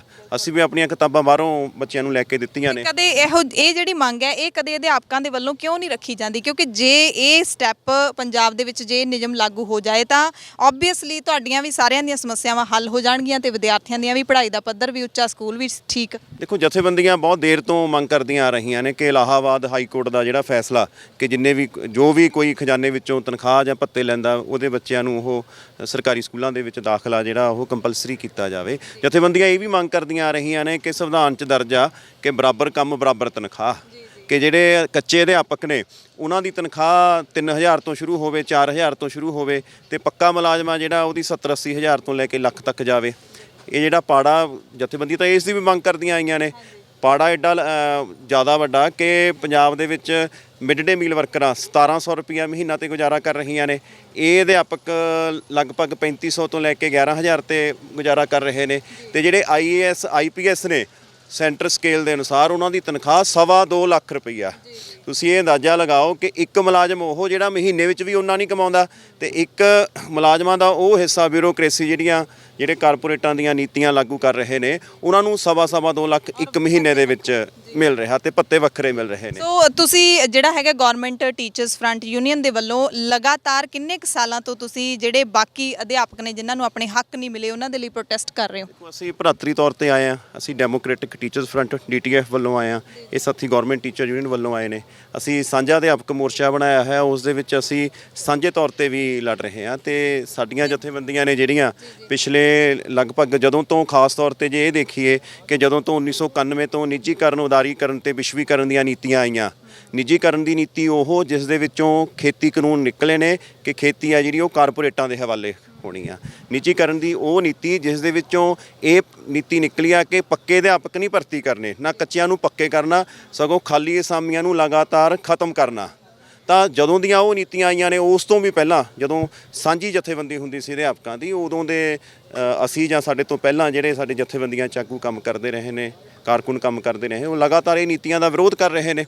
ਬਿਲਕੁਲ। ਸੋ ਜਿਵੇਂ ਹੁਣ ਪ੍ਰੋਟੈਸਟ ਹੁੰਦਾ ਹੀ ਰਹਿੰਦਾ ਅਧਿਆਪਕਾਂ ਦਾ, ਜਿੰਨਾ ਕੁ ਲੰਬਾ ਇਹ ਪ੍ਰੋਟੈਸਟ ਹੈਗਾ ਜਾਂ ਫਿਰ ਜਿੰਨਾ ਤਿੱਖਾ ਇਹ ਹੈਗਾ, ਇੱਕੋ ਹੀ ਮੰਗ ਤੇ ਜਿਵੇਂ ਕਿਸਾਨ ਆਪਣੀ ਇੱਕ ਮੰਗ ਦੇ ਉੱਤੇ ਅੜੇ ਹੋਏ ਨੇ ਉਵੇਂ ਹੁਣ ਅਧਿਆਪਕ ਵੀ ਅੜ ਗਏ ਨੇ। ਇਸ ਤਰ੍ਹਾਂ ਦਾ ਪ੍ਰੋਟੈਸਟ ਇੰਨਾ ਤਿੱਖਾ ਪਹਿਲਾਂ ਹੋਇਆ ਪਿਛਲੇ 4 ਸਾਲਾਂ ਦੇ ਵਿੱਚ ਕੈਪਟਨ ਸਰਕਾਰ ਦੇ ਸਮੇਂ 'ਚ ਆਪਾਂ ਦੇਖ ਲਈਏ? ਦੇਖੋ, ਮੈਂ ਦੋ ਗੱਲਾਂ ਕਰੂੰਗਾ। ਪਹਿਲੀ ਗੱਲ ਤਾਂ ਇਹ ਕਿ ਇਹ ਉਹ ਅਧਿਆਪਕ ਨੇ EGS STR IE IEV ਤੇ ਸਿੱਖਿਆ ਪ੍ਰੋਵਾਈਡਰ 5 ਕੈਟਾਗਰੀਜ਼ ਨੇ ਜਿਨ੍ਹਾਂ ਦੇ ਧਰਨੇ ਦੇ ਵਿੱਚ ਖੁਦ ਕੈਪਟਨ ਅਮਰਿੰਦਰ, ਤੁਸੀਂ ਫੋਟੋ ਦੇਖ ਲਿਓ ਇੱਥੇ ਬੈਠੇ ਦੀ, ਉਹ ਬੋਲ ਕੇ ਗਿਆ ਸੀ ਤੇ ਜਦੋਂ ਉਹਨੇ ਪੁੱਛਿਆ ਕਿ ਤੁਹਾਡੀ ਤਨਖਾਹ ਕਿੰਨੀ ਆ, ਉਦੋਂ ਉਹਨਾਂ ਦੀ ਤਨਖਾਹ 6000 ਹੁੰਦੀ ਸੀ। ਤਾਂ ਜਦੋਂ 6000 ਉਹਦੇ ਕੰਨ 'ਚ ਪਈ ਤਾਂ ਉਹ ਕਹਿੰਦਾ ਵੀ ਇਸ ਤੋਂ ਵੱਧ ਤਾਂ ਮੇਰਾ ਜਿਹੜਾ ਮਾਲੀ ਆ ਉਹ ਵੀ ਲੈ ਲੈਂਦਾ। ਕਹਿੰਦਾ ਵੀ ਮੈਂ ਜਦੋਂ ਆਇਆ ਸੱਤਾ ਦੇ ਵਿੱਚ ਮੈਂ ਤੁਹਾਨੂੰ ਜ਼ਰੂਰ ਪੱਕਾ ਕਰੂੰਗਾ। ਕਦੋਂ ਦਾ ਉਹਨਾਂ ਦਾ ਵਾਅਦਾ ਹੈਗਾ, ਯਾਦ ਕਰਵਾ ਦਿਓ ਕੈਪਟਨ ਸਾਹਿਬ ਤੋਂ ਲਗਭਗ 4.5 ਸਾਲ ਪਹਿਲਾਂ ਇਸੇ ਜਗ੍ਹਾ ਤੇ ਧਰਨਾ ਲੱਗਿਆ ਹੋਇਆ ਸੀ ਸਿੱਖਿਆ ਪ੍ਰੋਵਾਈਡਰ ਅਧਿਆਪਕਾਂ ਦਾ, 2017 ਤੋਂ ਪਹਿਲਾਂ, ਚੋਣਾਂ ਤੋਂ 17 ਤੋਂ ਪਹਿਲਾਂ। ਇਸ ਕਰਕੇ ਇੱਕ ਗੱਲ ਤਾਂ ਤੈਅ ਆ ਕਿ ਸਾਡੇ ਲੋਕਾਂ ਦੇ ਜਿੰਨੇ ਵਰਗ ਨੇ, ਚਾਹੇ ਅਧਿਆਪਕ ਨੇ, ਮੁਲਾਜ਼ਮ ਨੇ, ਬੇਰੁਜ਼ਗਾਰ ਨੇ ਜਾਂ ਮਜ਼ਦੂਰ ਨੇ, ਜਿੰਨੇ ਵੀ ਵਰਗ ਨੇ, ਉਹਨਾਂ ਨੂੰ ਇਹ ਬਿਲਕੁਲ ਅਵੇਅਰ ਹੋ ਜਾਣਾ ਚਾਹੀਦਾ, ਬਿਲਕੁਲ ਉਹਨਾਂ ਨੂੰ ਸਪਸ਼ਟ ਹੋ ਜਾਣਾ ਚਾਹੀਦਾ ਕਿ ਇਹ ਸੱਤਾ 'ਚ ਆਉਣ ਤੋਂ ਪਹਿਲਾਂ ਕੁਝ ਹੋਰ ਹੁੰਦੇ ਨੇ, ਸੱਤਾ 'ਚ ਆਉਣ ਤੋਂ ਬਾਅਦ ਕੁਝ ਹੋਰ ਬਣ ਜਾਂਦੇ ਨੇ। ਸੱਤਾ ਹੁਣ ਵੀ ਨਵੀਂ ਆਉਣ ਦੀ ਤਿਆਰੀ ਦੇ ਵਿੱਚ ਹੈ, ਪਤਾ ਨਹੀਂ ਕਿਹੜੀ ਆਉਣੀ ਹੈਗੀ ਹੈ। ਤੁਸੀਂ ਕਿਹੜੀ ਪਾਰਟੀ ਤੇ ਵਿਸ਼ਵਾਸ ਕਰਦੇ ਹੋ? ਤੁਸੀਂ ਹੁਣੇ ਕਿਹਾ ਕਿ ਆਉਣ ਤੋਂ ਪਹਿਲਾਂ ਹੋਰ ਹੁੰਦੇ ਨੇ ਗੱਲਾਂ, ਬਾਅਦ 'ਚ ਹੋਰ ਹੋ ਜਾਂਦੀਆਂ। ਦੇਖੋ, ਮੈਂ ਜਿਹੜੀ ਦੂਜੀ ਗੱਲ ਤੁਹਾਡੇ ਨਾਲ ਇਹ ਕਰਨੀ ਸੀ ਕਿ ਕਿਸਾਨੀ ਦਾ ਸੰਘਰਸ਼ ਆ ਜਿਹੜਾ ਉਹ ਸਾਡੇ ਸਾਰਿਆਂ ਲਈ ਚਾਨਣ ਮਨਾਰਾ ਬਣਿਆ। ਤੁਸੀਂ ਵੀਡੀਓ ਦੇਖੀ ਹੋਊਗੀ, ਕੱਲ ਇੱਕ ਸਾਡੀ ਮਹਿਲਾ ਅਧਿਆਪਕ ਸਾਥੀ ਨੇ ਉਹਦੇ ਉੱਪਰ ਚੜ੍ਹ ਕੇ ਜਿਹੜੀ ਪਾਣੀ ਜਲ ਤੋਪ ਸੀ ਜਿਹੜੀ ਉਹ ਬੰਦ ਕੀਤੀ ਤੇ ਅਸਲ 'ਚ ਅਧਿਆਪਕ ਕੌਣ ਨੇ, ਕਿੱਥੇ ਹੈਗੇ ਨੇ ਇੱਥੇ ਇਸ ਵਕਤ? ਇਹ ਸਾਥੀ ਦੱਸ ਦੇਣਗੇ, ਚਲੇ ਕੇ ਦੁਬਾਰਾ ਆ ਜਾਣਗੇ। ਮੇਰਾ ਕਹਿਣ ਦਾ ਮਤਲਬ ਇਹ ਸੀ ਕਿ ਕਿਸਾਨੀ ਦੇ ਸੰਘਰਸ਼ ਇੱਕ ਚਾਨਣ ਮਨਾਰਾ ਬਣਿਆ। ਉਹਨੇ ਸਾਨੂੰ ਇੱਕ ਰਾਹ ਦਿਖਾਇਆ। ਉਹਨੇ ਰਾਹ ਇਹ ਦਿਖਾਇਆ ਕਿ ਤੁਸੀਂ ਜੋ ਪ੍ਰਾਪਤ ਕਰ ਸਕਦੇ ਹੋ ਐਜੀਟੇਸ਼ਨ ਰਾਹੀਂ, ਸੰਘਰਸ਼ ਰਾਹੀਂ, ਏਕਤਾ ਰਾਹੀਂ ਪ੍ਰਾਪਤ ਕਰ ਸਕਦੇ ਹੋ। ਤੇ ਤੁਹਾਡੇ ਨਾਲ ਕੌਣ ਖੜੂਗਾ? ਤੁਹਾਡੇ ਨਾਲ ਉਹ ਵਰਗ ਖੜਨਗੇ ਜਿਹੜੇ ਇਹ ਸੱਚੀ ਮੁੱਚੀ ਚਾਹੁੰਦੇ ਨੇ ਕਿ ਨਿੱਜੀਕਰਨ ਦੀਆਂ ਨੀਤੀਆਂ ਵਾਪਸ ਹੋਣ, ਸਿੱਖਿਆ ਜਿਹੜੀ ਆ ਉਹ ਸਭ ਦੇ ਲਈ ਇੱਕੋ ਸਮਾਨ ਹੋਵੇ, ਇੱਕੋ ਜਿਹੇ ਸਕੂਲ ਹੋਣ, ਜਿਹੜੇ ਚਾਹੁੰਦੇ ਨੇ ਕਿ ਲੋਕਾਂ ਦੀ ਖੁਸ਼ਹਾਲ ਜ਼ਿੰਦਗੀ ਹੋਵੇ, ਉਹ ਖੜਨਗੇ। ਜਿੰਨੀਆਂ ਇਹ ਜਿਹੜੀ ਤੁਸੀਂ 2022 ਦਾ ਏਜੰਡਾ ਦੀ ਗੱਲ ਕਰਦੇ ਹੋ, ਦੇਖੋ ਕਿਸਾਨੀ ਨੇ ਤਾਂ ਤੈਅ ਕਰ ਲਿਆ ਕਿ ਜਦ ਤੱਕ 3 ਖੇਤੀ ਕਾਨੂੰਨ ਰੱਦ ਨਹੀਂ ਹੁੰਦੇ, MSP ਦੀ ਗਾਰੰਟੀ ਨਹੀਂ ਹੁੰਦੀ, ਉਦ ਤੱਕ ਪਿੰਡਾਂ ਦੇ ਵਿੱਚ ਅਸੀਂ ਕਿਸੇ ਸਿਆਸੀ ਪਾਰਟੀ ਨੂੰ ਵੜਨ ਨਹੀਂ ਦੇਣਾ। ਆਪਾਂ ਨਾਲ ਉਧਰ ਵੀ ਚੱਲਦੇ ਹਾਂ, ਜਿਹੜਾ ਇੱਕ ਹੋਰ ਧਰਨਾ ਲੱਗਿਆ ਹੋਇਆ ਟੀਚਰਾਂ ਦਾ, ਤੇ ਨਾਲ ਤੁਸੀਂ ਆਪਣੀ ਸਰ ਗੱਲ ਕਰਦੇ ਰਹੋ। ਮੈਂ ਚਾਹਾਂਗੀ ਕਿ ਅਸੀਂ ਸਾਰੇ ਹੀ ਉਧਰ ਆਈਏ ਤੇ ਉੱਥੇ ਜਾ ਕੇ ਆਪਣੀ ਗੱਲ ਨੂੰ ਮੁਕਾਈਏ। ਦੇਖੋ ਇਸ ਕਰਕੇ ਜਿੱਥੇ ਤੱਕ ਇਹ ਗੱਲ ਆ ਕਿ 2022 'ਚ ਕਿਹਨੂੰ ਸਪੋਰਟ ਕਰਾਂਗੇ, ਅਸੀਂ 2022 ਦਾ ਕੋਈ ਏਜੰਡਾ ਨਹੀਂ ਹੈਗਾ। ਅਸੀਂ ਤਾਂ ਇਹ ਸਾਥੀਆਂ ਨੂੰ ਵੀ ਸੁਝਾਅ ਦਿੱਤਾ ਸੀ ਕਿ ਤੁਹਾਡੇ ਧਰਨੇ ਦੇ ਵਿੱਚ ਕੋਈ ਵੀ ਆਉਂਦੀ ਆ ਸਿਆਸੀ ਪਾਰਟੀ, ਤੁਸੀਂ ਉਸ ਦੇ ਵਾਅਦਿਆਂ ਤੇ ਯਕੀਨ ਨਾ ਕਰੋ, ਤੁਸੀਂ ਆਪਣੇ ਸੰਘਰਸ਼ ਤੇ ਯਕੀਨ ਕਰੋ। ਇਹ ਅਧਿਆਪਕ ਦੇਖੋ ਬਹੁਤ 15-16 ਸਾਲ ਬਾਅਦ ਇਹ ਹੋਇਆ ਕਿ ਇਹ ਸਾਂਝੇ ਮੋਰਚੇ ਦੇ ਰੂਪ 'ਚ ਇਕੱਠੇ ਹੋਏ ਨੇ। ਜੇ ਸਾਂਝੇ ਮੋਰਚੇ ਦੇ ਰੂਪ 'ਚ ਇਕੱਠੇ ਹੋਏ ਨੇ ਤਾਂ ਅੱਜ ਸਰਕਾਰ ਗੱਲ ਸੁਣ ਰਹੀ ਆ, ਨਹੀਂ ਪਿਛਲੇ 4.5 ਸਾਲ ਦੇ ਵਿੱਚ ਇਹਨਾਂ ਨੂੰ ਪੂਰੀ ਤਰ੍ਹਾਂ ਉਹਨਾਂ ਨੇ ਵਿਸਾਰਿਆ ਹੋਇਆ ਸੀ। ਯਾਨੀ ਕਿ ਜੋ ਮੀਟਿੰਗਸ ਹੁਣ 2-3 ਹੋਈਆਂ ਨੇ, ਇੰਨੀਆਂ ਕਦੇ ਨਹੀਂ ਹੋਈਆਂ ਹੈਗੀਆਂ ਪਹਿਲਾਂ, ਜਿਵੇਂ ਹੁਣ ਸਰਕਾਰ ਬੁਲਾ ਕੇ ਕਰ ਰਹੀ। ਦੇਖੋ ਸੰਘਰਸ਼ ਦੀ ਜਾਨ ਆ ਇਹਨਾਂ ਦੇ ਸੰਘਰਸ਼ ਦੇ ਵਿੱਚ ਤਾਕਤ ਆ। ਅਧਿਆਪਕ ਜਥੇਬੰਦੀਆਂ, ਸਾਡੀ ਜਥੇਬੰਦੀ ਚਾਹੇ DTF ਆ, ਗਵਰਨਮੈਂਟ ਟੀਚਰ ਯੂਨੀਅਨ ਵਾਲੇ ਖੜੇ ਨੇ, GTU ਵਾਲੇ, ਜਿੰਨੀਆਂ ਹੋਰ ਭਰਾਤਰੀ ਜਥੇਬੰਦੀਆਂ ਨੇ ਉਹ ਇਹਨਾਂ ਦੇ ਨਾਲ ਨੇ। ਵੱਡੀ ਗੱਲ ਇਹ ਆ ਕਿ ਪਿਛਲੇ 3-4 ਦਿਨ ਦੇ ਵਿੱਚ ਵਾਪਰਿਆ ਕੀ ਆ ਕਿ ਜਿਹੜਾ ਚੰਡੀਗੜ੍ਹ ਇੱਕ ਚੋਣ ਏਜੰਡਾ ਹੁੰਦਾ ਸੀ ਕਿ ਚੰਡੀਗੜ੍ਹ ਖੋਲ੍ਹਿਆ, ਚੰਡੀਗੜ੍ਹ ਕਿਸੇ ਸਿਆਸੀ ਪਾਰਟੀ ਨੇ ਨਹੀਂ ਦਿਵਾਉਣਾ ਸੀ। 26 ਤਰੀਕ ਨੂੰ ਰੀਕਲੇਮ ਕੀਤਾ ਕਿਸਾਨੀ ਨੇ ਚੰਡੀਗੜ੍ਹ ਦੇ ਉੱਪਰ ਕਿ ਸਾਡੀ ਰਾਜਧਾਨੀ ਆ, ਸਾਡਾ ਅਸੀਂ ਜਦੋਂ ਮਰਜ਼ੀ ਆ ਜਾ ਸਕਦੇ ਹਾਂ। ਤੇ ਕੱਲ ਇਹ ਸਾਥੀਆਂ ਨੇ, ਵਲੰਟੀਅਰ ਸਾਥੀਆਂ ਨੇ, ਸਿੱਖਿਆ ਪ੍ਰੋਵਾਈਡਰ ਸਾਥੀਆਂ ਨੇ ਉਸ ਨੂੰ ਦੁਬਾਰਾ ਰੀਕਲੇਮ ਕੀਤਾ ਕਿ ਚੰਡੀਗੜ੍ਹ ਤੁਹਾਡੇ ਬਾਪ ਦਾ ਨਹੀਂ ਹੈਗਾ, ਉਹ ਸਾਡੇ ਸਾਰਿਆਂ ਦਾ। ਜੀ ਬਿਲਕੁਲ। ਸੋ ਚੰਡੀਗੜ੍ਹ ਤੁਹਾਡੇ ਬਾਪ ਦਾ ਨਹੀਂ ਹੈਗਾ, ਇਹ ਕਿਹਾ ਜਾ ਰਿਹਾ ਹੈ ਅਧਿਆਪਕ ਯੂਨੀਅਨਾਂ ਦੇ ਵੱਲੋਂ। ਸੋ ਇਹ ਤੁਸੀਂ ਦੂਸਰਾ ਧਰਨਾ ਨਾਲ ਹੀ ਪੰਜਾਬ ਸਕੂਲ ਸਿੱਖਿਆ ਬੋਰਡ ਦਾ ਜਿਹੜਾ ਮੁੱਖ ਦਫ਼ਤਰ ਹੈਗਾ ਮੋਹਾਲੀ ਦੇ ਵਿੱਚ, ਉਹਦੇ ਵਿੱਚ 2 ਧਰਨੇ ਲੱਗੇ ਨੇ ਕੱਚੇ ਜਿਹੜੇ ਅਧਿਆਪਕ ਨੇ ਉਹਨਾਂ ਦਾ, ਤੇ ਨਾਲ ਹੀ ਇਹ ਹੈ revised PS TET 2011 merit holders 3442 ਤੇ 5178 ਯੂਨੀਅਨ ਦੇ ਵੱਲੋਂ ਇਹ ਧਰਨਾ ਹੈਗਾ। ਮਸਲਾ ਸ਼ਾਇਦ ਤੁਸੀਂ ਸਾਰੇ ਜਾਣਦੇ ਹੋਵੋਗੇ। ਕੀ ਨਾਮ ਹੈ ਸਰ, ਕਿੱਥੋਂ ਆਏ ਹੋ? ਹਾਂਜੀ, ਮੇਰਾ ਨਾਮ ਮਨਪ੍ਰੀਤ ਸਿੰਘ ਆ, ਮੈਂ ਜੀ ਲੁਧਿਆਣੇ ਤੋਂ ਬਿਲੋਂਗ ਕਰਦਾ ਮੈਂ ਜੀ। ਤੁਸੀਂ ਕੀ ਮੰਗ ਕਰ ਰਹੇ ਹੋ ਇੱਥੇ ਬਹਿ ਕੇ? ਸਾਡੀ ਮੰਗ ਜੀ ਬੇਸਿਕਲੀ ਇਹੀ ਆ ਵੀ ਅਸੀਂ ਪਹਿਲੀ ਵਾਰ ਪੰਜਾਬ ਸਰਕਾਰ ਨੇ 2011 ਦੇ ਵਿੱਚ TET ਟੈਸਟ ਸ਼ੁਰੂ ਕੀਤਾ ਸੀਗਾ ਤੇ ਅਧਿਆਪਕ ਬਣਨ ਦੀ ਇੱਕ ਸ਼ਰਤ ਨਿਸ਼ਚਿਤ ਕਰ ਦਿੱਤੀ ਸੀ ਵੀ ਜਿਹੜਾ ਇਸ ਨੂੰ ਪਾਸ ਕਰੂਗਾ ਉਹ ਮਤਲਬ ਉਸ ਨੂੰ ਨੌਕਰੀ ਦੇ ਲਈ ਵਿਚਾਰਿਆ ਜਾਊਗਾ। ਬਟ ਸਾਨੂੰ ਉਦੋਂ ਕੁਝ ਕੁਐਸਚਨ ਗਲਤ ਸੈੱਟ ਕੀਤੇ ਗਏ ਤੇ ਉਹਨਾਂ ਦੇ ਆਨਸਰ ਵੀ ਗਲਤ ਸੈੱਟ ਕੀਤੇ ਗਏ ਤੇ ਸਾਨੂੰ ਉਸ ਦੇ ਜ਼ਰੀਏ ਅਸੀਂ ਫੇਲ ਕਰਾਰ ਕਰ ਦਿੱਤਾ, ਕੁਆਲੀਫਾਈ ਨਹੀਂ ਅਸੀਂ ਕਰ ਸਕੇ। ਬਟ ਅਸੀਂ ਕੋਰਟ ਦੇ ਵਿੱਚ ਗਏ, ਅਸੀਂ ਪਹਿਲਾਂ ਬੋਰਡ ਦੀਆਂ ਇੱਥੇ ਮਿਹਨਤ ਤਰਲੇ ਵੀ ਕੀਤੇ ਵੀ ਭਾਈ ਤੁਹਾਡੇ ਆ 4 ਕੁਐਸਚਨ ਗਲਤ ਆ ਵੀ ਇਹਨਾਂ ਨੂੰ ਸੈੱਟ ਕਰ ਦਿਓ। ਬਟ ਉਸ ਕੁਐਸਚਨ ਕੋਰਟ ਦੇ ਵਿੱਚ ਸਾਨੂੰ ਜਾਣਾ ਪਿਆ, ਉਹ 4 ਨੰਬਰ ਲੈਣ ਦੇ ਲਈ ਹੀ ਸਾਨੂੰ 7 ਸਾਲ ਦਾ ਸਮਾਂ ਨਿਕਲ ਗਿਆ। ਤੇ 2017 ਦੇ ਅਕਤੂਬਰ 2017 ਦੇ ਵਿੱਚ ਕੋਰਟ ਵੱਲੋਂ 4 ਨੰਬਰ ਸਾਨੂੰ ਦਿੱਤੇ ਗਏ ਤੇ ਸਾਰਾ ਜਿਹੜਾ ਰਿਜ਼ਲਟ ਆ ਉਹਨੂੰ ਰਿਵਾਈਜ਼ ਕੀਤਾ ਗਿਆ। ਜਦੋਂ ਉਹ ਰਿਜ਼ਲਟ ਰਿਵਾਈਜ਼ ਕਰ ਦਿੱਤਾ ਗਿਆ ਤਾਂ ਅਸੀਂ ਉਹਦੇ ਵਿੱਚ ਪਾਸ ਹੋ ਗਏ। ਤੇ ਇਸੇ ਦਰਮਿਆਨ ਹੀ 3442 5178 ਦੋ ਤਰ੍ਹਾਂ ਦੀਆਂ ਪੋਸਟਾਂ ਨਿਕਲੀਆਂ ਜਿਨ੍ਹਾਂ ਦੇ ਵਿੱਚ ਜਿਹੜੇ ਸਿਲੈਕਟਡ ਕੈਂਡੀਡੇਟ ਨੇ, ਜਿਹੜੇ ਜੌਬ ਕਰ ਰਹੇ ਉਮੀਦਵਾਰ ਨੇ, ਉਹਨਾਂ ਨਾਲੋਂ ਸਾਡਾ ਜਿਹੜਾ ਮੈਰਿਟ ਅੰਕ ਵੱਧ ਆ। ਤੇ ਇਸੇ ਦਰਮਿਆਨ ਅਸੀਂ ਜੌਬ ਲੈਣ ਲਈ ਕੋਰਟ ਦੇ ਵਿੱਚ ਕੇਸ ਕਰ ਦਿੱਤਾ। ਪਹਿਲਾਂ ਅਸੀਂ ਕ੍ਰਿਸ਼ਨ ਕੁਮਾਰ ਜੀ ਕੋਲੇ ਸਭ ਤੋਂ ਪਹਿਲਾਂ ਗਏ। ਕ੍ਰਿਸ਼ਨ ਕੁਮਾਰ ਜੀ ਨੇ ਕਿਹਾ ਜੀ ਮੇਰੇ ਹੱਥ ਬਸ ਕੁਛ ਨਹੀਂ ਹੈਗਾ। 2017 ਦੇ ਵਿੱਚ ਜਦੋਂ ਹਾਈ ਕੋਰਟ ਨੇ ਆਪਣਾ ਆਰਡਰ ਕਰ ਦਿੱਤਾ, ਤੁਹਾਨੂੰ ਨੰਬਰ ਦੇਤੇ, ਉਸ ਤੋਂ ਬਾਅਦ ਵੀ ਤੁਹਾਡੀ ਹੋਈ ਨਹੀਂ, ਮਤਲਬ ਨਿਯੁਕਤੀ ਨਹੀਂ ਹੋਈ? ਨਹੀਂ, ਉਹਦੇ ਵਿੱਚ ਕੋਈ ਨਿਯੁਕਤ ਨਹੀਂ। ਇਸ ਦੇ ਰਿਗਾਰਡਿੰਗ ਅਸੀਂ ਕੀ ਕਾਰਨ ਕੀ ਦਿੱਤਾ ਗਿਆ? ਕਾਰਨ ਅਸੀਂ ਕ੍ਰਿਸ਼ਨ ਕੁਮਾਰ ਜੀ ਕੋਲੇ ਗਏ, ਅਸੀਂ ਕਿਹਾ ਸਰ ਜੀ ਸਾਡੇ 4 ਨੰਬਰ ਬਣਦੇ ਆ, ਸਾਡਾ ਮੈਰਿਟ ਅੰਕ ਵੱਧਦਾ। ਤਾਂ ਉਹਨਾਂ ਦਾ ਇੱਕ ਸਪਸ਼ਟ ਜਿਹਾ ਜਵਾਬ ਸੀਗਾ, ਸਰ ਤੁਸੀਂ ਕੋਰਟ ਕੇਸ ਕਰ ਦਿਓ। ਅਸੀਂ ਕੋਰਟ ਕੇਸ ਕਰ ਦਿੱਤਾ ਤੇ ਆਫਟਰ ਦੈਟ ਸਾਨੂੰ ਕੋਰਟ ਕੇਸ ਦੇ 26 ਨਵੰਬਰ 2020 ਦੇ ਵਿੱਚ ਸਾਨੂੰ ਕੋਰਟ ਨੇ ਆਰਡਰ ਲਾਗੂ ਕਰ ਦਿੱਤੇ ਨੇ ਤੇ ਉਹਨਾਂ ਨੇ ਕਿਹਾ ਵੀ ਜਿਹੜਾ ਔਨ ਗੋਇੰਗ ਪ੍ਰੋਸੈਸ ਆ 3704 ਦੀ ਪੋਸਟ ਆ, ਠੀਕ ਆ, ਉਹਨਾਂ ਦੇ ਵਿੱਚ ਇਹਨਾਂ ਦੀ ਇੱਕ ਸ਼ੀਟ ਰਿਜ਼ਰਵ ਕਰ ਦਿੱਤੀ ਜਾਵੇ। ਪਰ ਉਹ ਭਰਤੀ ਦਾ ਮੁਕੰਮਲ ਤਕਰੀਬਨ 99% ਭਰਤੀ ਮੁਕੰਮਲ ਹੋ ਗਈ ਆ, ਪਰ ਸਾਡੀ ਹਜੇ ਤੱਕ ਕੋਈ ਵੀ ਪੁੱਛਗਿੱਛ ਨਹੀਂ ਹੋਈ ਜੀ। ਤੇ ਇਸ ਤੋਂ ਬਿਨਾਂ ਇੱਕ ਮੈਂ ਤਰਾਸਦੀ ਦੀ ਗੱਲ ਇਹਦੇ ਵਿੱਚ ਇੱਕ ਹੋਰ ਦੱਸਣੀ ਚਾਹੁੰਦਾ ਵਾਂ, ਜਿਹੜੇ ਵਕੀਲ ਨੇ, ਵਕੀਲਾਂ ਨੂੰ ਅਸੀਂ ਲੱਖਾਂ ਰੁਪਈਏ ਦੇ ਚੁੱਕੇ ਆ ਤੇ ਵਕੀਲ ਆ ਆਰਡਰ ਦੇਣ ਲਈ ਸਾਡੇ ਕੈਂਡੀਡੇਟਸ ਨੂੰ ਗਮਰਾਹ ਕਰ ਕਰਕੇ 5-5000 ਰੁਪਏ ਲੈ ਰਹੇ ਨੇ। ਬਟ ਅਸੀਂ ਜਦੋਂ ਸਾਨੂੰ ਇੱਥੇ ਮੀਟਿੰਗ ਲਈ ਸੱਦਦੇ ਆ ਤਾਂ ਉਹ ਸਾਨੂੰ ਉਹੀ ਵਾਰ-ਵਾਰ ਯੂ ਟਰਨ, ਕਿਹੜੇ ਯੂ ਟਰਨ ਨੇ ਉਹ ਮੈਂ ਤੁਹਾਨੂੰ ਦੱਸਣਾ ਚਾਹੁੰਦਾ ਵਾਂ। ਸਾਨੂੰ ਅੱਜ ਤੋਂ 4 ਸਾਲ ਪਹਿਲਾਂ ਵੀ ਕਹਿੰਦੇ ਸੀ ਸਰ ਜੀ ਤੁਸੀਂ ਡਾਟਾ ਇਕੱਠਾ ਕਰਕੇ ਦਿਓ, ਅਸੀਂ ਤੁਹਾਡਾ ਹੱਲ ਕਰਦੇ ਹਾਂ। ਕੀ ਕਿਹੜਾ ਡਾਟਾ ਚਾਹੁੰਦੇ ਆ ਤੁਹਾਡੇ? ਡਾਟਾ ਉਹ ਚਾਹੁੰਦੇ ਆ ਵੀ ਤੁਹਾਡੇ ਵੀ ਮਤਲਬ ਜਿਹੜੇ ਉਹ ਇੱਕ ਕ੍ਰਾਈਟੇਰੀਆ ਰੱਖਿਆ ਗਿਆ ਸੀ ਵੀ ਬੀਐਡ ਦੇ ਵਿੱਚ ਕਿੰਨੇ ਨੰਬਰ ਨੇ, ਬੀਏ ਦੇ ਵਿੱਚ ਕਿੰਨੇ ਨੇ, ਐਮਏ ਦੇ ਵਿੱਚ ਕਿੰਨੇ ਨੰਬਰ ਨੇ। ਹੁਣ ਵੀ ਸਾਡੀ ਜਦੋਂ ਮੀਟਿੰਗ ਹੁੰਦੀ ਹੈ ਜੀ ਡਾਟਾ ਦਿਓ, ਹੁਣ ਸਾਡੇ ਕੋਲੇ ਕੀ ਅਥਾਰਟੀ ਆ, ਕੀ ਉਹਦੀ ਐਕੂਰੇਸੀ ਹੋਊਗੀ ਜਿਹੜਾ ਅਸੀਂ ਉਹਨੂੰ ਡਾਟਾ ਤੁਸੀਂ ਵਾਰੀ-ਵਾਰੀ ਕਿਉਂ ਦਿੰਦੇ ਹੋ? ਫਿਰ ਤੁਸੀਂ ਇੱਕ ਵਾਰੀ ਦੇ ਦਿੱਤਾ, ਵਾਰੀ-ਵਾਰੀ ਤੁਸੀਂ ਉਹਨਾਂ ਦੀ ਗੱਲ ਮੰਨ ਕੇ ਫਿਰ ਡਾਟਾ ਦਿੰਦੇ ਹੋ, ਕੀ ਕਾਰਨ ਹੈ? ਉਹਦੇ ਕਾਰਨ ਜੀ ਬਹੁਤ ਆ, ਸਾਨੂੰ ਕਿਤੇ ਨਾ ਕਿਤੇ ਫਿਰ ਆਸ ਦਿਖਦੀ ਆ, ਸਾਡੇ ਬੱਚੇ ਨੇ ਛੋਟੇ-ਛੋਟੇ, ਠੀਕ ਆ, ਸਾਡੀ ਆਹੀ ਉਮਰ ਕਮਾਉਣ ਦੇ ਦਿਨ ਨੇ, ਸਾਡੇ ਆਪਣੇ ਮਾਂ-ਬਾਪ ਦੀ ਸੇਵਾ ਕਰਨ ਦੇ ਦਿਨ ਨੇ, ਅਸੀਂ ਸੜਕਾਂ ਦੇ ਰੋਲੇ ਫਿਰਦੇ ਹਾਂ। ਦੇਖੋ ਇੱਧਰ ਸਾਡੇ ਕੱਚੇ ਅਧਿਆਪਕਾਂ ਦਾ ਧਰਨਾ ਲੱਗਿਆ ਹੋਇਆ, ਠੀਕ ਆ, ਅਸੀਂ ਉਹਨਾਂ ਦੀ ਬਿਲਕੁਲ ਪੂਰੀ ਤਰ੍ਹਾਂ ਨਾਲ ਸਪੋਰਟ ਕਰਦੇ ਹਾਂ, ਬਟ ਕਿਤੇ ਨਾ ਕਿਤੇ ਉਹ ਜੌਬ ਤੇ ਲੱਗੇ ਆ, ਪਰ ਅਸੀਂ ਜਿੰਨੇ ਵੀ ਬੰਦੇ ਬੈਠੇ ਹਾਂ ਅਸੀਂ ਬਿਲਕੁਲ ਬੇਰੁਜ਼ਗਾਰ ਹਾਂ, ਮੇਰੇ ਕੋਲ ਇਸ ਸਮੇਂ ਕੋਈ ਨੌਕਰੀ ਨਹੀਂ ਹੈਗੀ। ਸੋ ਸਾਡੀ ਇਹੀ ਮੰਗ ਆ ਵੀ ਸਾਨੂੰ ਜਲਦੀ ਤੋਂ ਜਲਦੀ ਸਰਕਾਰ ਸਾਡੀ ਇਹ ਗੱਲ ਨੂੰ ਨਿਯੁਕਤੀ ਕਰੇ, ਤੇ ਨਹੀਂ ਤਾਂ ਅਦਰਵਾਈਜ਼ ਸਾਡੀ ਇਹੀ ਆ, ਸਾਡੀ ਯੂਨੀਅਨ ਵੱਲੋਂ ਹਰ ਫਰੰਟ ਤੇ ਸਰਕਾਰ ਦਾ ਵਿਰੋਧ ਕੀਤਾ ਜਾਊ। 15 ਜੂਨ ਤੋਂ ਤੁਸੀਂ ਇੱਥੇ ਬੈਠੇ ਹੋ?